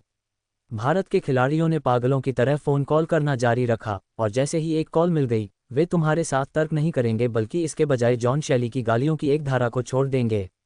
नमस्ते, ये कनागामी गेम्स के लिए ग्राहक सेवा केंद्र है, मैं आपकी कैसे मदद कर सकता हूँ? मैंने पिछले साल एक घड़ी खरीदी थी और मैं तुम्हारा बाप हूँ। क्या ये कनागामी है? मैंने अभी अभी तुम्हारे बॉस के लिए एक शमशान स्लॉट बुक किया है। मैं ये पूछने के लिए फ़ोन कर रहा हूँ कि वह कितना अच्छी तरह से पका हुआ होना चाहता है। अपने बॉस को बताओ मेरी माँ चली गई है। अपने बॉस को बताओ कि जल्दी करो और अपनी प्यारी माँ को आशीर्वाद देने के लिए 2 कोई मछली खरीदो ताकि वह आज रात को बाल्टी को लात न मारे। मेरी छोटी कोई मछली सच में तुम्हारे बदबूदार उच्च में एक साहसिक कार्य करना चाहती है। ... बॉस, भारत के खिलाड़ी बहुत शोर मचा रहे हैं, कनागामी गेम्स के विपणन प्रमुख ने कहा, एक शानदार कार्यालय भवन में अपने बॉस को प्रतिक्रिया देते हुए। कोई समस्या नहीं, वे सिर्फ नपुंसक क्रोध हैं, बस उन्हें अनदेखा करें। ये सिर्फ एक गेम है, उन्हें इसे व्यक्तिगत रूप से नहीं लेना चाहिए। ये हास्यास्पद है, बॉस ने खारिज करते हुए जवाब दिया। लेकिन बॉस, हम अपने भारत के उपयोगकर्ताओं को खो सकते हैं, और तुम जानते हो कि भारत हमारा सबसे बड़ा बाजार हो सकता है, विपणन प्रमुख ने तर्क दिया। चिंता मत करो, ऐसा नहीं होगा, कनागामी के अध्यक्ष माइकल ने आत्मविश्वास से कहा। यह मत भूलो, ये वैश्विक खिलाड़ियों के बीच एक प्रतियोगिता है।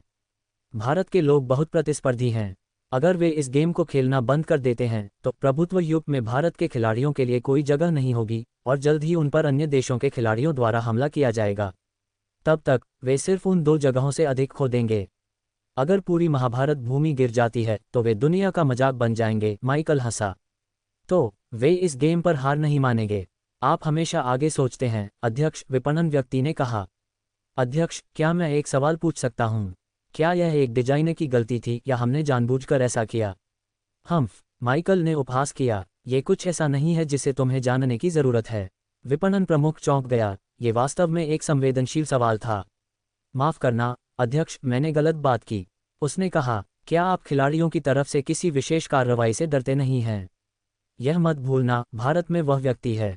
तुम्हारा मतलब अर्जुन चौहान है। माइकल ने जवाब दिया। वह डरने लायक कुछ भी नहीं है। पैसे होने के अलावा उसके पास कोई अन्य कौशल नहीं है। कनागामी अब सरकारी स्वामित्व वाला है, वह हमें अपने पैसे से नहीं खरीद सकता। गेमिंग उद्योग में एक उच्च प्रवेश बाधा है, उनके पास अब एक गेम कंपनी विकसित करने की कोई क्षमता नहीं है जो हमारे साथ प्रतिस्पर्धा कर सके, इसलिए बाजार प्रतिस्पर्धा के माध्यम से हमें प्रभावित करना असंभव है। जहां तक कर्मचारियों को लुभाने या हड़ताल करने की बात है, माइकल ने जारी रखा, देश ने पिछले महीने ही नए श्रम कानून में संशोधन किया। उसकी रणनीति अब हमारे लिए खतरा पैदा नहीं कर सकती। तो भले ही उसके पास पैसा हो, वह कुछ भी नहीं कर सकता। तो हम आराम कर सकते हैं। ... वास्तव में, जैसा कि माइकल ने कहा, यह सिर्फ एक गेम था। सब कुछ आभासी था, और भले ही उन्होंने दुनिया के नक्शे से तत्वों को उधार लिया, वे हमेशा ये कहने के लिए एक बहाना पा सकते थे कि यह सिर्फ एक नक्शा समायोजन था, जिसे वास्तविकता से नहीं जोड़ा जाना चाहिए। सख्ती से, कोई भी खामियां नहीं थीं। भारत के खिलाड़ी वास्तव में गेम के बहिष्कार को बहुत गंभीरता से ले रहे थे। एक ठोस 2 हफ्तों के लिए, गेम में भारत के खिलाड़ियों की गतिविधि 1 मिलियन से कम थी। फिर भी, इस गेम ने दुनिया भर में एक सनक को जन्म दिया, खासकर कनागामी और भारत के खजाने वाले द्वीप क्षेत्र में। वे इस तरह के नक्शे को देखने के लिए बहुत उत्सुक थे। क्योंकि महाभारत भूमि विशाल और समृद्ध थी, ये स्वाभाविक रूप से गेम के संतुलन यांत्रिकी के तहत अधिक धीरे धीरे विकसित हुई। कम भारत के खिलाड़ियों के साथ, जबकि महाभारत भूमि अभी भी आदिम युग में थी, कुछ देश पहले ही कांस्य युग में उन्नत हो गए थे। अगर इस गति से खाई चौड़ी होती रही, तो ये केवल बड़ी होती जाएगी। इस बिंदु पर भारत के खिलाड़ी घबरा गए। भारत के खिलाड़ियों की गरिमा के लिए उन्हें चुपचाप सहना पड़ा। प्रभुत्व युग फोरम सभी गेम खिलाड़ियों के लिए एक सभा स्थल गेम के आधिकारिक रूप से लॉन्च होने के बाद से अविश्वसनीय रूप से जीवंत हो गया था। शुरुआत में खिलाड़ियों ने गेम के शुरुआती चरणों में कैसे जीवित रहना है, कैसे शुरुआती हथियार बनाना है और कैसे खाने योग्य जानवरों का शिकार करना है, इस पर सुझाव साझा किए। बाद में उन्होंने कस्बों के निर्माण और संरचनाओं के निर्माण के तरीकों को साझा किया। गेम ने खिलाड़ियों को उच्च स्तर की स्वतंत्रता प्रदान की और इसमें कई वैज्ञानिक सिद्धांत शामिल थे। कुछ बुनियादी ज्ञान के बिना गेम के कई पहलुओं को आगे बढ़ाना असंभव होता। अधिक जटिल वस्तुओं के निर्माण के लिए ब्लूप्रिंट की आवश्यकता थी और ये विभिन्न गेमिंग क्षेत्रों के बीच व्यापार और आपसी विकास का एक साधन बन गए। गेम के दूसरे सप्ताह में एक सभा जिसे चारवाहा महाद्वीप कहा जाता है ने वास्तव में महाभारत भूमि की भूमि पर एक अस्थायी हमला करने की कोशिश की। ये चारवाहा महाद्वीप के राष्ट्र का गेमिंग गिल्ड था जिसमें केवल 27 सदस्य थे, लेकिन वे कुशल और अनुभवी थे। गेम में कुछ समय के बाद उन्होंने अपनी रणनीतियों और कार्यप्रणाली को निखारा था। उन्होंने जंगली जानवरों को भगाने के लिए यादृच्छिक बिजली द्वारा उत्पन्न आग के स्रोतों को इकट्ठा किया, घर के बने उपकरणों का उपयोग करके शिकार किया और बहुत मजबूत घोड़ों के झुंड को पालतू बनाया था। फिर लकड़ी और पत्थर से बने कवच और हथियारों से लैस इन 27 लोगों ने महाभारत भूमि के क्षेत्र में हमला किया। लेकिन यह महसूस करना महत्वपूर्ण था कि भारत के खिलाड़ी दक्षिण पूर्व और उत्तर में विकसित क्षेत्रों में अत्यधिक केंद्रित थे, जबकि पश्चिम में एक छोटी आबादी और खिलाड़ियों का एक निचला आधार था। सबसे महत्वपूर्ण बात यह है कि गेम के आधे महीने के बहिष्कार के कारण स्थानीय खिलाड़ियों का विकास बहुत निचले स्तर पर था। जबकि अन्य ने पहले ही महाकाव्य शिकार शुरू कर दिया था, वे अभी भी सामग्री इकट्ठा कर रहे थे और अस्तित्व के लिए संघर्ष कर रहे थे। 27 सदस्यीय घुड़सवार सेना भीड़ के बीच भेड़ियों की तरह महाभारत भूमि में बह गई। एक के बाद एक खिलाड़ी बस्तियों को आसानी से रौंद डाला, महाभारत भूमि के खिलाड़ियों का कत्लेआम किया और उनके संसाधनों को लूटा। लेकिन महाभारत भूमि के खिलाड़ियों में विरोध करने की कोई शक्ति नहीं थी। ये कौशल या ताकत का मामला नहीं था, बल्कि युगों के बीच एक असमानता थी। कुछ ही दिनों में 27 के इस समूह ने महाभारत भूमि में एक पूरे शहर के बराबर भूमि पर कब्जा कर लिया था। उस क्षेत्र को चारवाहा महाद्वीप के ध्वज के साथ चिन्हित किया था। चारवाहा महाद्वीप के गर्वित खिलाड़ियों ने इंटरनेट पर महाभारत भूमि के लोगों का खुले तौर पर उपहास करना शुरू कर दिया। हा, महाभारत भूमि के खिलाड़ी सिर्फ बहुत कमजोर हैं। हम में से सिर्फ 27 ने तुम्हें अपनी जान बचाने के लिए भागने के लिए मजबूर कर दिया। तुम लोग सचमुच इसके लायक नहीं हो। इतनी विशाल आदिम भूमि, इतने समृद्ध संसाधन, और तुमने बस उन्हें बर्बाद कर दिया। क्या दया है। भारत के लोगों को अपने निम्न स्तरीय ई स्पोर्ट्स से चिपके रहना चाहिए। जब भव्य रणनीति युद्ध खेलों की बात आती है तो वे बेकार कचरे की तरह होते हैं। ... भारत के खिलाड़ी गुस्से में थे। दुनिया में इतने सारे खेलों के साथ किसमें भारत के खिलाड़ियों के लिए जगह नहीं थी। चारवाहा महाद्वीप के राष्ट्र का ई स्पोर्ट्स स्तर इतना खराब था कि कई खेलों ने उनके लिए एक अलग सर्वर स्थापित करने की भी परवाह नहीं की। फिर भी इस गेम में उन्होंने भारत के खिलाड़ियों का सार्वजनिक रूप से उपहास करने का दुस्साहस किया। लेकिन वे क्या कर सकते थे। पीछे होने का मतलब पीटा जाना था। यह एक सच्चाई थी जिसे भारत के लोगों ने इतिहास के माध्यम से गहराई से समझा था। युगों के बीच की खाई को कभी कभी केवल संख्याओं और ज्ञान से नहीं भरा जा सकता था। वे पहले से ही गेम में अन्य देशों के खिलाड़ियों से बहुत पीछे थे। पकड़ने के लिए उन्हें बहुत अधिक प्रयास करना होगा। ठीक है, तो तुमने एक तरफा हमारी भूमि दूसरों को सौंप दी। कोई समस्या नहीं, हम इसे खुद वापस ले लेंगे। अधिक से अधिक खिलाड़ी गेम में शामिल हो गए, न केवल जीत के रोमांच के लिए बल्कि गौरव के मामले के लिए। कैसा रहा? क्या मैंने तुम्हें नहीं बताया कि भारत के लोग चेहरे की बहुत परवाह करते हैं। वे खुद को बिना लड़े धमकाने की अनुमति कभी नहीं देंगे। भले ही वे जानते हैं कि हम जानबूझकर ऐसा कर रहे हैं और हमारे गेम का बहिष्कार करना चाहते हैं, वे कब तक टिक सकते हैं? माइकल ने अपने कार्यालय में कहा, जैसे कि स्थिति पूरी तरह से उसके नियंत्रण में थी। आप सचमुच एक दूरदर्शी हैं, बॉस। विपणन विभाग का प्रमुख अब उन सांख्यिकीय डेटा को अपने हाथों में पकड़े हुए था। गेम के रिलीज के पहले सप्ताह के दौरान भारत में केवल दसियों हजार खिलाड़ी थे, जो भारत के विशाल खिलाड़ी आधार की तुलना में हास्यास्पद रूप से छोटा था। अगर किसी भी गेम ने भारत के बाजार हिस्सेदारी में ऐसे स्तरों तक पहुंच बनाई तो इसे अनिवार्य रूप से आगमन पर ही मृत घोषित किया जा सकता था। लेकिन आधे महीने बाद खिलाड़ियों की संख्या दसियों हजार से बढ़कर कई मिलियन हो गई, जिसमें चरम संवर्ती ऑनलाइन संख्या 5 मिलियन से अधिक हो गई, और वह आंकड़ा अभी भी पागलपन से बढ़ रहा था। कारण सरल था, गेम में प्रारंभिक असमानता ने भारत के खिलाड़ियों को एक महत्वपूर्ण मात्रा में क्षेत्र खोने के लिए प्रेरित किया। चारवाहा महाद्वीप की जांच के बाद आसपास के खिलाड़ियों ने पाया कि महाभारत भूमि के खिलाड़ी बहुत कमजोर थे और चारवाहा महाद्वीप से मजबूत कुछ सवही नहीं थे। अगर चारवाहा महाद्वीप से वे कमजोर लोग आक्रमण कर सकते थे और अपने क्षेत्र का विस्तार कर सकते थे, तो वे क्यों नहीं कर सकते थे? इसलिए आसपास के सर्वरों ने महाभारत भूमि पर एक समन्वित हमले की योजना शुरू की। अपने क्षेत्र का विस्तार करने का समय अब था, क्योंकि एक बार भारत के खिलाड़ी भर गए तो इतने सारे आसान चयन नहीं बचेंगे। गेमिंग सब कुछ समुदाय के बारे में है। जब सभी ने सुना कि भारत के खिलाड़ियों को धमकाया जा रहा था तो वे इसे कैसे बर्दाश्त कर सकते थे। इसलिए वे एक के बाद एक झुंडों में गेम में शामिल हो गए। इन लोगों को देखो, उन्होंने कहा कि वे पहले गेम का बहिष्कार करने जा रहे थे और अब लाखों खिलाड़ी हैं। ये शर्मनाक है, विराज ने गुस्से में कहा। उनकी कोई रीढ़ नहीं है। ये पूरी तरह सच नहीं है, अर्जुन चौहान ने एक मुस्कान के साथ कहा। इसके विपरीत हमारे भारत के खिलाड़ियों की बहुत रीढ़ है। वे किसी भी डोमेन में हारना नहीं चाहते हैं। यही कारण है कि हम इस तरह की स्थिति देख रहे हैं। लेकिन तुम जानते हो, जैसे जैसे गेम आगे बढ़ता है विभिन्न सर्वरों के बीच की खाई केवल चौड़ी होती जाएगी, और हमने शुरुआत में जो आधा महीना गंवा दिया वह पहले ही हमें बर्बाद कर चुका है। हम इस सीजन के अंत तक जीवित नहीं रह पाएंगे। ये भी इतिहास से एक सबक था। शुरुआती विकासशील देश और देर से विकासशील देश आज के विकसित और अविकसित राष्ट्र बन गए। इसके अलावा गेम में विकास का माहौल वास्तविकता जैसा कुछ भी नहीं है। अगर तुम पकड़ना चाहते हो तो तुम्हें विकास के लिए एक अपेक्षाकृत स्थिर माहौल की आवश्यकता है। ये गेम एक युद्ध के खेल के रूप में बनाया गया है। एक स्थिर विकास के माहौल की उम्मीद करना पूरी तरह से असंभव है। मुझे लगता है कि मैं अब थंडर और लाइटनिंग का उद्देश्य समझ गया हूं, अर्जुन चौहान ने कहा। हाल के वर्षों में भारत में ई-स्पोर्ट्स का माहौल उत्कृष्ट रहा है। वे पहले हमारे खिलाड़ियों के मनोबल को नक्शे के मुद्दे के साथ कमजोर करते हैं, हमारे विकास को एक कदम पीछे धीमा कर देते हैं। जब तक हमें इसका एहसास होता है तब तक बहुत देर हो चुकी होती है, और फिर हमारी महाभारत भूमि को प्रमुख सर्वरों द्वारा काट दिया जाएगा, जिससे हमारे भारत के खिलाड़ी पूरी तरह से अपमानित हो जाएंगे। उन्होंने अपने कार्ड अच्छी तरह से खेले हैं, विराज ने ठंडेपन से कहा, और ऐसा लगता है कि वे सफल हुए हैं। यह मामला सिर्फ ऐसे ही खत्म नहीं होगा। क्या तुम्हारे पास कोई योजना है? अर्जुन चौहान के स्वर ने विराज को बताया कि वह फिर से कार्रवाई के लिए तैयार हो रहा था। सरल, उन्हें सेवा को फिर से शुरू करने दो, सभी पिछले डेटा को मिटा दो, नक्शे को वापस बदल दो और हमसे सार्वजनिक माफी जारी करो। अगर वे उस पर सहमत होते तो मैं सीधे तुम्हें पापा बुलाता। विराज निश्चित रूप से चाहता था कि ऐसा हो सकता, लेकिन सर्वर को फिर से शुरू करने और डेटा को मिटाने के बारे में भी बात न करें, जो अन्य सर्वरों के खिलाड़ियों को काफ़ी प्रभावित करेगा। ये निस्संदेह गेम की प्रतिष्ठा को प्रभावित करेगा और खिलाड़ियों के बड़े पैमाने पर नुकसान का कारण बनेगा। और जहां तक उनके सार्वजनिक माफी जारी करने की बात है, वह भी एक असंभव कार्य होने की संभावना है। उन्हें ऐसा करना चाहिए। अर्जुन चौहान के होंठ थोड़े ऊपर की ओर मुड़े, या फिर मैं उन्हें दिखाऊंगा कि क्रूरता का क्या मतलब है। अवनी, मुझे थंडर और लाइटनिंग गेम्स के मालिक का फ़ोन नंबर देखने में मदद करो और मुझे उसका व्यक्तिगत प्रोफाइल भी लाओ।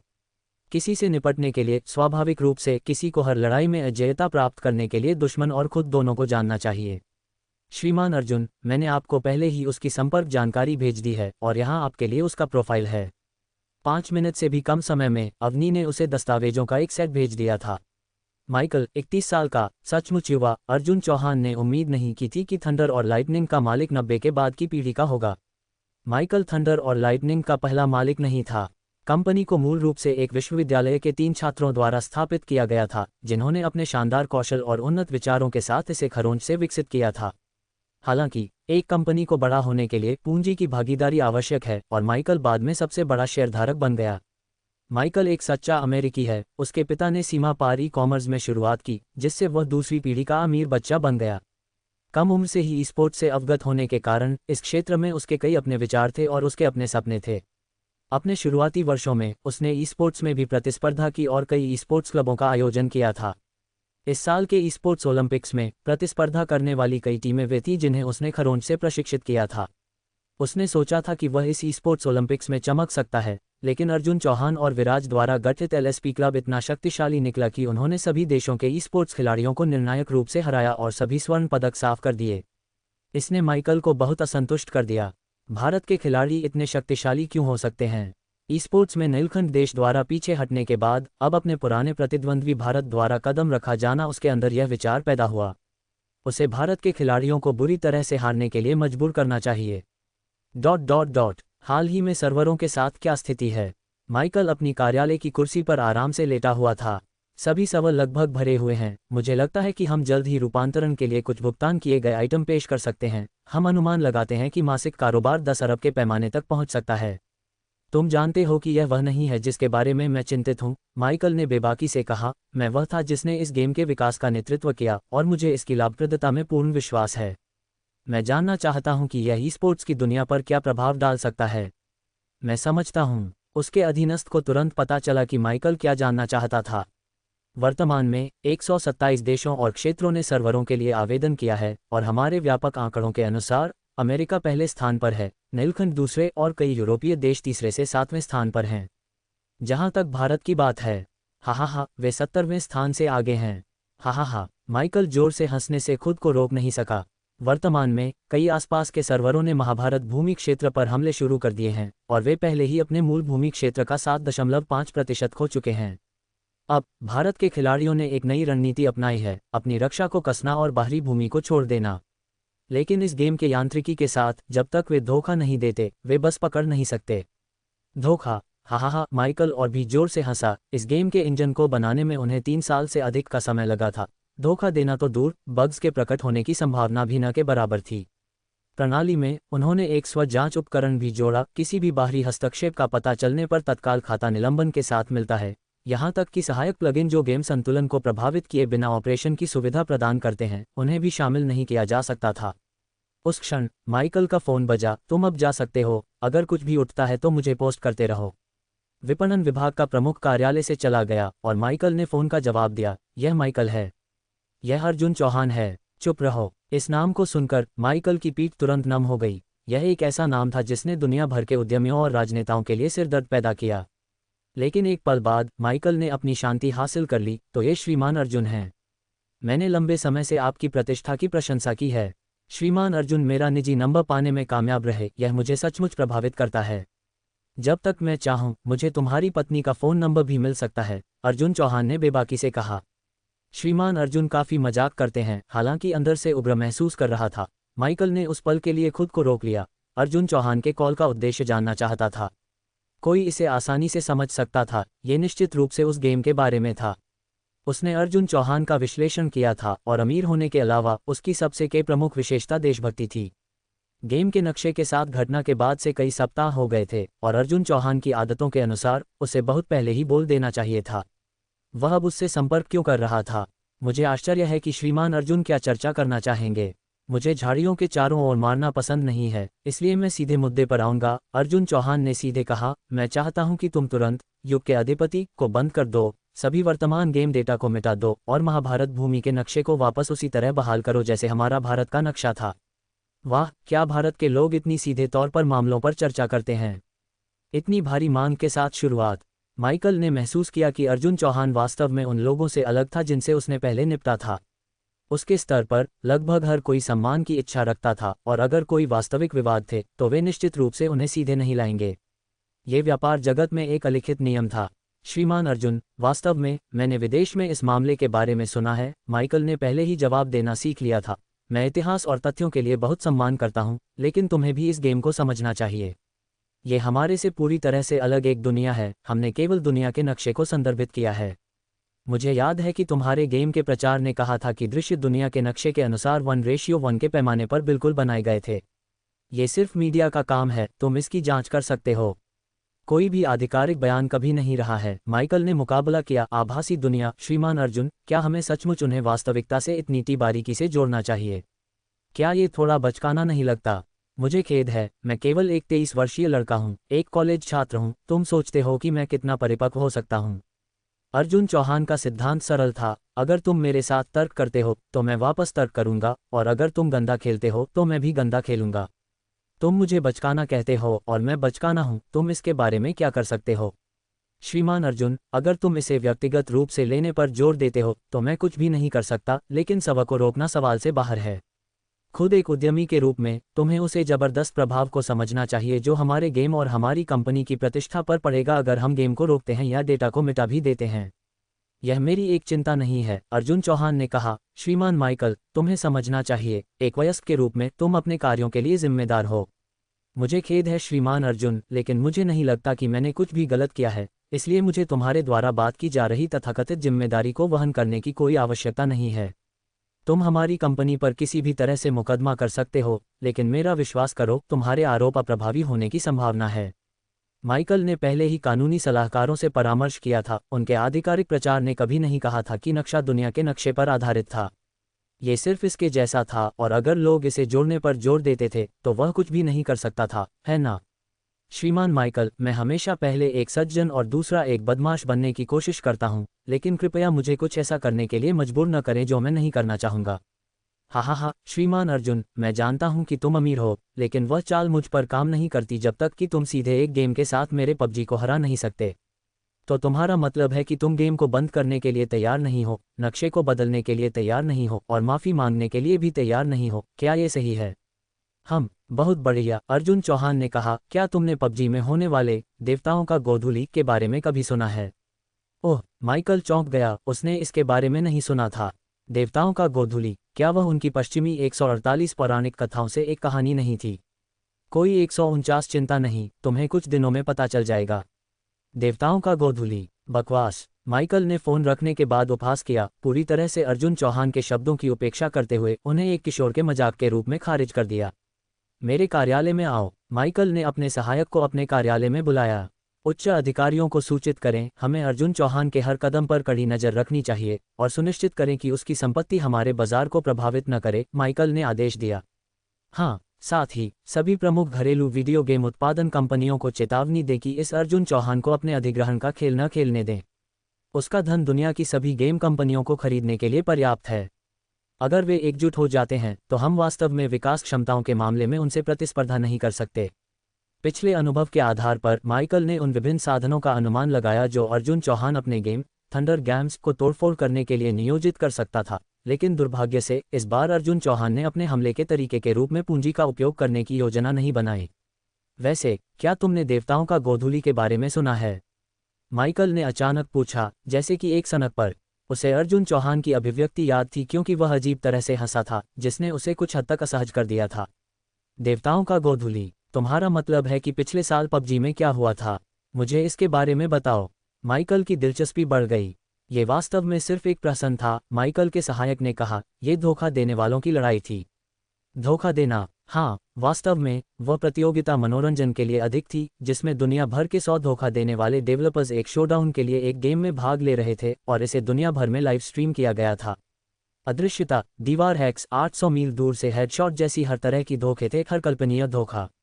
ऐसी कोई चीज़ हुई। उन लोगों में से अधिकांश को बाद में गिरफ्तार कर लिया गया था। ये सिर्फ आंखें पकड़ने वाला प्रचार था, उल्लेख करने लायक नहीं।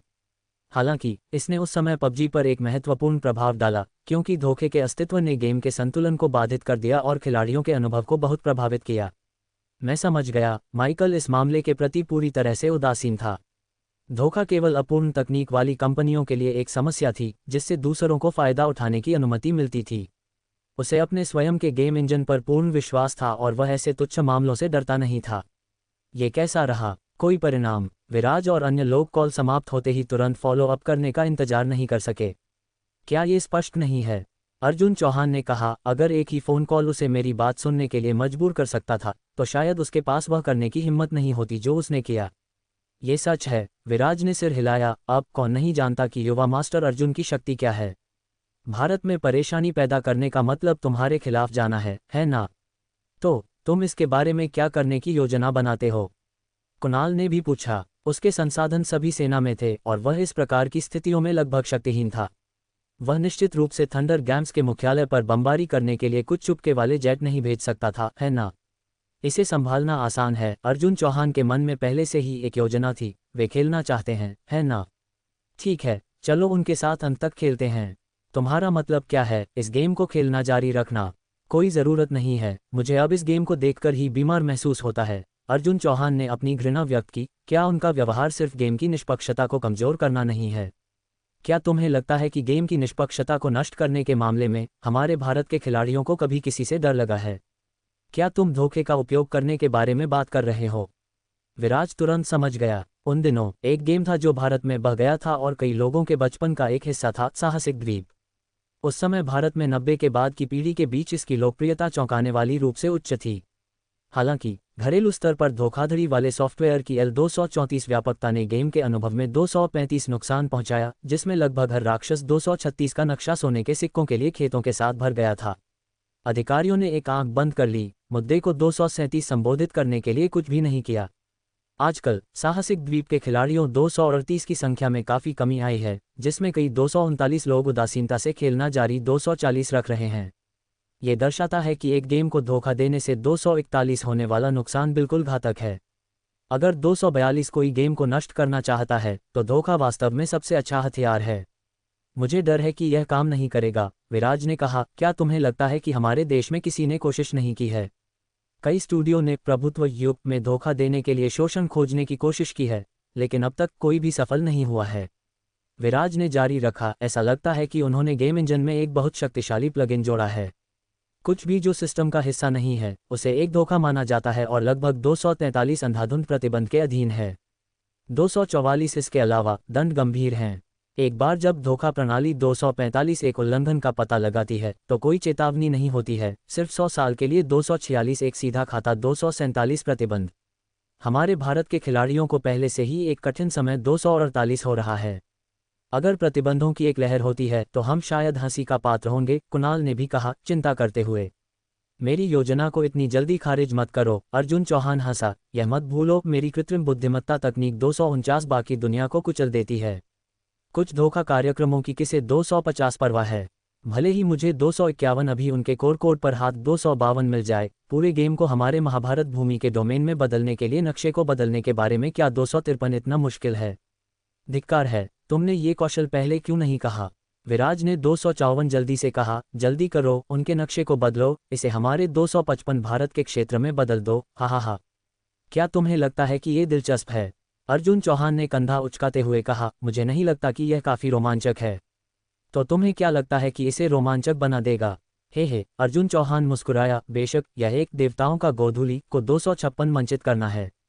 क्या तुम्हें नहीं लगता कि यह विद्युतीकृत होगा अगर एक ब्रह्मांडीय युद्धपोत अचानक ऊपर दिखाई दिया जबकि अन्य सभी देश अभी भी 257 पत्थर और कांस्य युग में थे? हे भगवान, कोई भी तुम्हें धूर्तता में 258 मात नहीं दे सकता। विराज का दिमाग पहले से ही 259 इसकी 260 कल्पना कर रहा था। बस विचार अविश्वसनीय रूप से रोमांचक 261 था, है ना?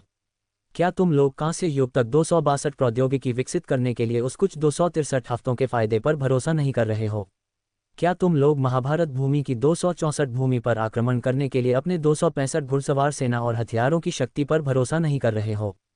क्या तुमने कभी हावी होने के डर की कल्पना की है?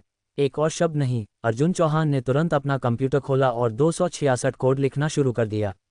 क्या बनाना है? अर्जुन चौहान ने 267 विचार करना शुरू कर दिया।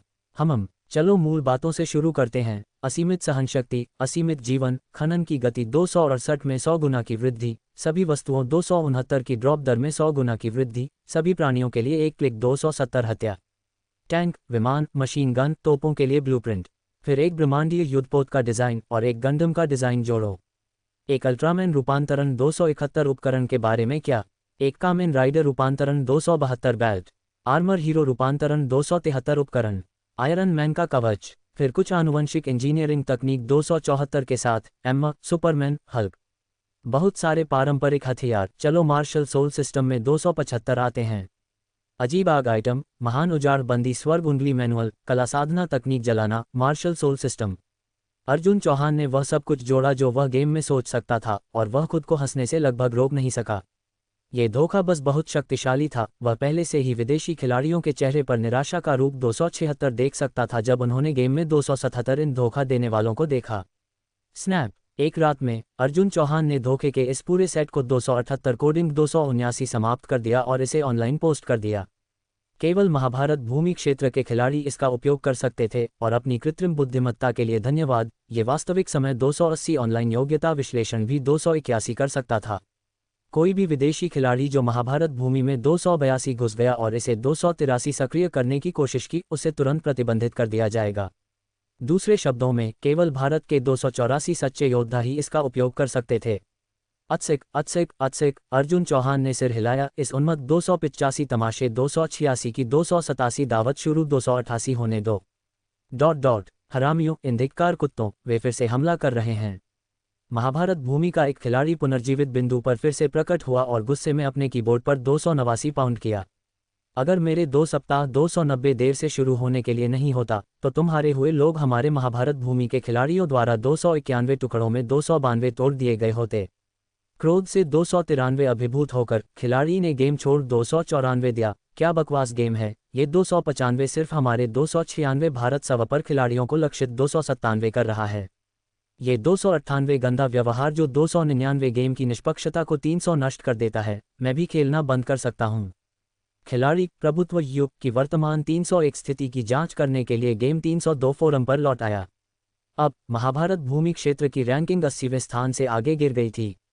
वास्तव में एक सामान्य विकास 303 गति के बाद भले ही वे देशों के पहले 304 स्तर के साथ नहीं 305 मिल सके, शीर्ष 10 में 306 तोड़ना मुश्किल नहीं होता।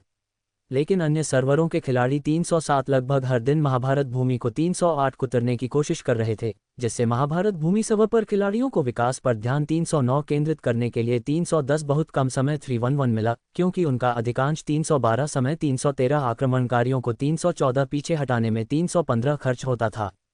युद्ध 316 अनिवार्य रूप से खिलाड़ी की 317 मौत का कारण बना और मौत 318 दंड प्रणाली खिलाड़ियों के लिए विभिन्न 319 नकारात्मक प्रभाव 320 लाई, जिसने 321 पूरे सवपर खिलाड़ियों के समग्र 322 कौशल स्तर को प्रभावित 323 किया।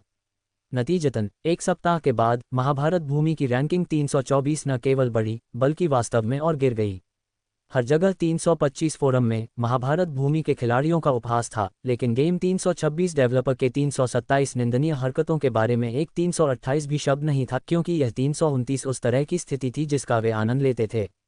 वह अंतर्राष्ट्रीय 330 फोरम से बाहर निकल गया और महाभारत भूमि के खिलाड़ियों 331 के लिए 332 विशेष 333 फोरम क्षेत्र में 334 प्रवेश किया। उन 335 पोस्टों को 336 देख रहा था जो विभिन्न शहरों से सहायता के लिए कॉल या 337 विभिन्न सामग्रियों के 338 लिए 339 अनुरोध थे। यह क्या है? उसने 340 अचानक जादुई लड़की लुबेनवेई द्वारा शीर्षक 341 वाली एक 342 पोस्ट देखी, जिसमें एक 343 साधारण सामग्री थी। क्या तुम 344 जीवन का 345 अर्थ जानना 346 चाहते हो? क्या तुम 347 सचमुच जीना चाहते हो? क्या बकवास है? असीमित आतंक या कुछ 348 और से मिला। खिलाड़ी ने 349 पोस्ट पर 350 क्लिक करते हुए 351 हंसा। भाई, तुमने 352 सफलतापूर्वक मेरा ध्यान 353 खींचा है। खिलाड़ी ने पोस्ट पर 354 क्लिक किया, लेकिन अंदर केवल 355 एक 356 लिंक था। यह क्या है? उसने अपनी 357 सुरक्षा सॉफ्टवेयर में लिंक 358 की 359 प्रतिलिपि बनाई, जिसने दिखाया कि यह 360 जोखिम मुक्त था और एक 361 संसाधन 362 भंडारण मंच की ओर जाता 363 था, जिसे उसने पहले कभी नहीं देखा था। जिज्ञासा से 364 बाहर, उसने 365 इस पर 366 क्लिक किया और पाया कि 367 केवल एक 368 फाइल थी, जिसका नाम आपकी मां के बदबूदार है को बेपरवाह होकर तोड़ो धोखा था। एक धोखा। खिलाड़ी चौंक गया। क्या यह नहीं कहा जाता कि धोखे का उपयोग करने पर 369 तुम्हें 100 साल के लिए 370 प्रतिबंधित कर दिया जाता 371 है। कौन अभी भी 372 इसमें 373 उलझा हुआ है? लेकिन वह एक 374 शरारती 375 नाम है। उसने जिज्ञासा से 376 बाहर धोखा फाइल 377 डाउनलोड 378 की और एक नया आईडी कार्ड 379 एक 380 परिवार के सदस्य से 381 उधार 382 लिया ताकि 383 एक नया खाता 384 पंजीकृत 385 कर सके ताकि 386 अगर उसे प्रतिबंधित 387 भी कर दिया जाए तो 388 यह उसके 389 मुख्य खाते 390 को प्रभावित 391 नहीं करेगा। इस बीच कई अन्य भारत के खिलाड़ियों ने भी इस लिंक को 392 खोला, कुछ ने 393 इसे हंसकर बंद कर दिया। अन्य इस खिलाड़ी की तरह क्लिक 394 किया और 395 धोखे को 396 डाउनलोड किया। चलो इसे एक शॉट देते हैं। पहले 397 खिलाड़ी जिसने 398 डाउनलोड पूरा किया, उसने अपने नए 399 खाते में 400 लॉगिन किया, एक 401 नया चरित्र 402 बनाया और फिर 403 धोखा कार्यक्रम लॉन्च किया। जब उसने सोचा कि 404 सिस्टम तुरंत 405 उसके खाते को 406 सचेत 407 और प्रतिबंधित कर देगा, तो वह 408 वास्तव में सफलतापूर्वक लॉगिन करने 409 में कामयाब रहा। इसका पता नहीं चला। खिलाड़ी ने 410 आश्चर्य का 411 एक 412 रूप 413 दिखाया, जैसा 414 की उसने अपने 415 ऑपरेशन 416 पैनल के 417 निचले 418 दाएं कोने 419 में एक 420 नया बटन 421 देखा जो 422 मूल रूप से सिस्टम का 423 हिस्सा नहीं 424 था। उसने 425 इसे क्लिक करने की कोशिश की और अचानक एक नया 426 इंटरफेस 427 दिखाई दिया। आपकी मां के बदबूदार है को बेपरवाह होकर तोड़ो धोखा। बुनियादी 428 जानकारी 429 संशोधन, चरित्र 430 जीवन 431 शून्य असीमित, चरित्र 432 सहनशक्ति 433 शून्य असीमित, चरित्र 434 खनन 435 गति 436 गुना 437 अनुकूलन 438 योग्य कोई 439 ऊपरी 440 सीमा 441 नहीं, चरित्र 442 लकड़ी 443 काटने की 444 गति 4450 गुना 446 अनुकूलन 447 योग्य कोई 448 ऊपरी 449 सीमा 450 नहीं। सुपर 451 हथियार 452 डिज़ाइन 453 ब्लूप्रिंट 454 मॉल 455 संबंधित 456 सामग्री 457 के 458 संग्रह की 459 आवश्यकता 460 है। असीमित 461 गोला बारूद 462 गैटलिंग 463 गन, कीमत 464 शून्य, स्टॉक 4659999 जोड़। इतालवी 466 तोप, कीमत 467 शून्य, स्टॉक 4689999 जोड़।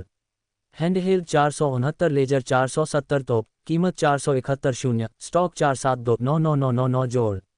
Dragon hidden main battle tank, कीमत 473 शून्य, स्टॉक 47499999 जोड़। मुख्य एंजल नंबर ब्रह्मांडीय युद्धपोत, कीमत 475 शून्य, स्टॉक 47699999 जोड़।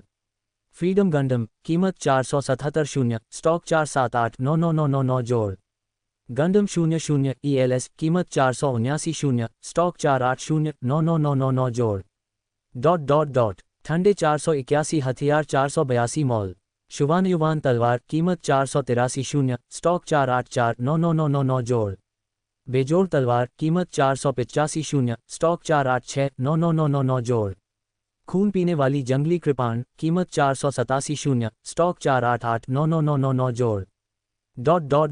मार्शल सोल सिस्टम मॉल 489 नया जोड़ा गया 490 दक्षता 491 प्रणाली। गिरा हुआ दिल की लौ, कीमत 492 शून्य, स्टॉक 49399999 जोड़। स्वर्ण सम्राट जलती स्वर्ग की लौ, कीमत 494 शून्य, स्टॉक 495 जोड़। नॉर्ड्रेगन गर्जन की लौ, कीमत 496 शून्य, स्टॉक 49799999 जोड़। टोक्सत्सु श्रेणी कामेन राइडर फाइज बेल्ट, कीमत 498 शून्य, स्टॉक 499999 जोड़। टाइम किंग बेल्ट, कीमत 500 शून्य, स्टॉक 50199999 जोड़। सेवेंजर अल्ट्रामैन चश्मा, कीमत 502 शून्य, स्टॉक 50399999 जोड़। ब्लडलाइन श्रेणी 504 संबंधित 505 सामग्री 506 के 507 संग्रह की 508 आवश्यकता 509 है। उचिहा ब्लडलाइन, कीमत 510 शून्य, स्टॉक 51199999 जोड़। हल्क ब्लडलाइन, कीमत 512 शून्य, स्टॉक 51399999 जोड़। सुपरमैन ब्लडलाइन, कीमत 514 शून्य, स्टॉक 51599999 जोड़।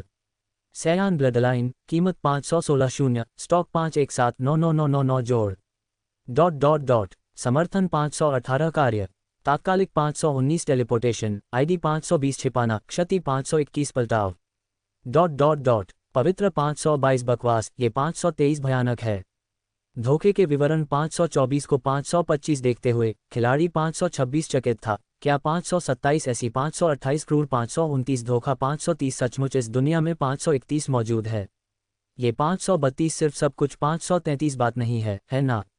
बाजार 534 पर 535 परिपक्व 536 धोखे 537 में भी 538 कई 539 मुद्दे 540 थे, जैसे अस्थिर 541 होना, डिस्कनेक्ट 542 करना, पिछड़ना, डेटा 543 त्रुटियां और 544 इसी तरह।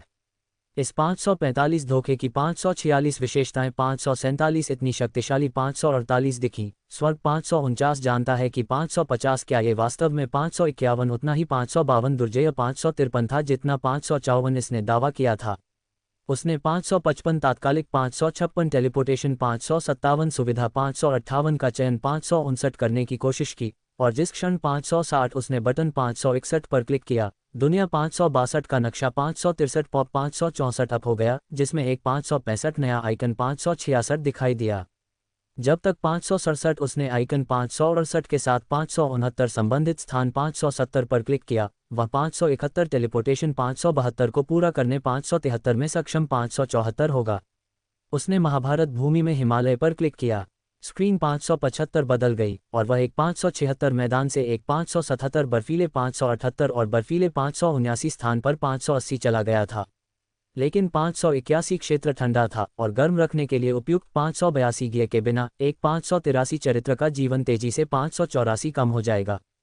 खिलाड़ी का जीवन एक 585 मिनट के बाद 586 प्रति सेकंड 587 एक 588 बिंदु की 589 दर से नीचे 590 खिसकना शुरू 591 हो गया और इस 592 दर पर मरने से पहले 2 मिनट नहीं लगेंगे। उसने तुरंत 593 असीमित 594 जीवन 595 कार्य 596 का उपयोग किया और उसकी स्वास्थ्य 597 पट्टी, जिसमें 598 मूल रूप से 599 केवल 100 अंक थे, अचानक 600 में 601 बदल गई। धिक्कार है, वह बहुत 602 भयानक है ना? जितना 603 अधिक खिलाड़ी ने 604 इसका उपयोग किया, उतना ही 605 वह 606 उत्साहित 607 हो गया। सिर्फ 608 इन दो 609 सुविधाओं ने 610 ही 611 उसे अजेय 612 बना दिया। अगर 613 अन्य 614 सव 615 खिलाड़ी 616 आक्रमण करने की कोशिश 617 करते हैं, भले ही उन्हें 618 हराया नहीं जा सकता, वह असीमित 619 स्वास्थ्य के साथ उन्हें 620 हरा सकता है।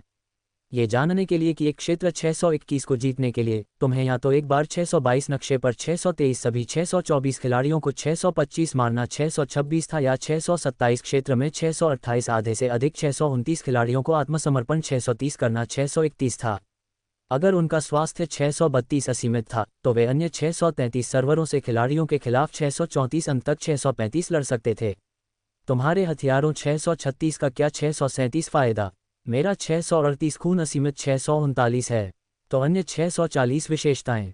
उसने 641 उत्पाद सूची को देखा और तुरंत 642 एक असीमित 643 गैटलिंग 644 गन के लिए 645 एक 646 ब्लूप्रिंट 647 खरीदा। धातु 200, विशेष 648 अयस्क 200, बारूद 1000। सामग्री का एक गुच्छा सूचीबद्ध था, जिनमें से सभी को खनन 649 प्रणाली और अन्य के माध्यम से 650 एकत्र किया जा सकता 651 था, और असीमित 652 दक्षता 653 गुणक 654 सुविधा 655 के साथ, जो 656 लोगों के एक 657 समूह को कई 658 दिन लग सकते 659 थे, वह संभवतः 660 सेकंड में 661 किया जा सकता था। गेम की 662 सेटिंग 663 के अनुसार ऐसी 664 चीज़ को मौजूद रहने की अनुमति 665 थी, लेकिन इसका ब्लूप्रिंट निश्चित रूप से 666 कुछ ऐसा नहीं था जिसे इस 667 युग में बनाया 668 जा सकता था। खिलाड़ी ने तुरंत 669 इन सामग्रियों के स्रोतों 670 की तलाश शुरू 671 कर दी। तात्कालिक 672 टेलीपोर्टेशन 673 सुविधा के साथ, यहाँ तक कि सबसे मुश्किल से पहुँचने 674 वाले स्थान 675 भी पहुँचना आसान 676 हो गए। वास्तव में अर्जुन चौहान ने मॉल में सीधे तैयार 677 उत्पादों को बेच 678 सकता था, लेकिन उसने महसूस 679 किया कि खिलाड़ियों को गेम के कुछ 680 मजे का आनंद लेने देना आवश्यक 681 था। 5 मिनट बाद सभी 682 सामग्री 683 एकत्र की गई। शिल्प गेम की 684 अंतर्निहित 685 फोजिंग 686 प्रणाली का उपयोग 687 करते हुए उसके 688 सामने 689 एक 690 काली गैदरिंग 691 गन 692 दिखाई दी। ददादा धातु 693 की दहाड़ 694 के साथ गोलियां 695 सभी 696 दिशाओं में उड़ गईं और आसपास 697 की 698 चट्टानें 699 गड्ढों से 700 भरी हुई थीं। एक 701 निरंतर 702 बहिराज के 703 बाद मशीन 704 गन अभी 705 भी लपटे 706 थूक 707 रही थी। इस चीज़ में 708 सचमुच 709 असीमित 710 गोलियां 711 थीं। अब अन्य 712 आइटम। खिलाड़ी ने 713 मॉल इंटरफेस 714 को देखा और 715 गहराई 716 से विचार 717 किया। धिक्कार है, वह 718 बस 719 क्रूर 720 है।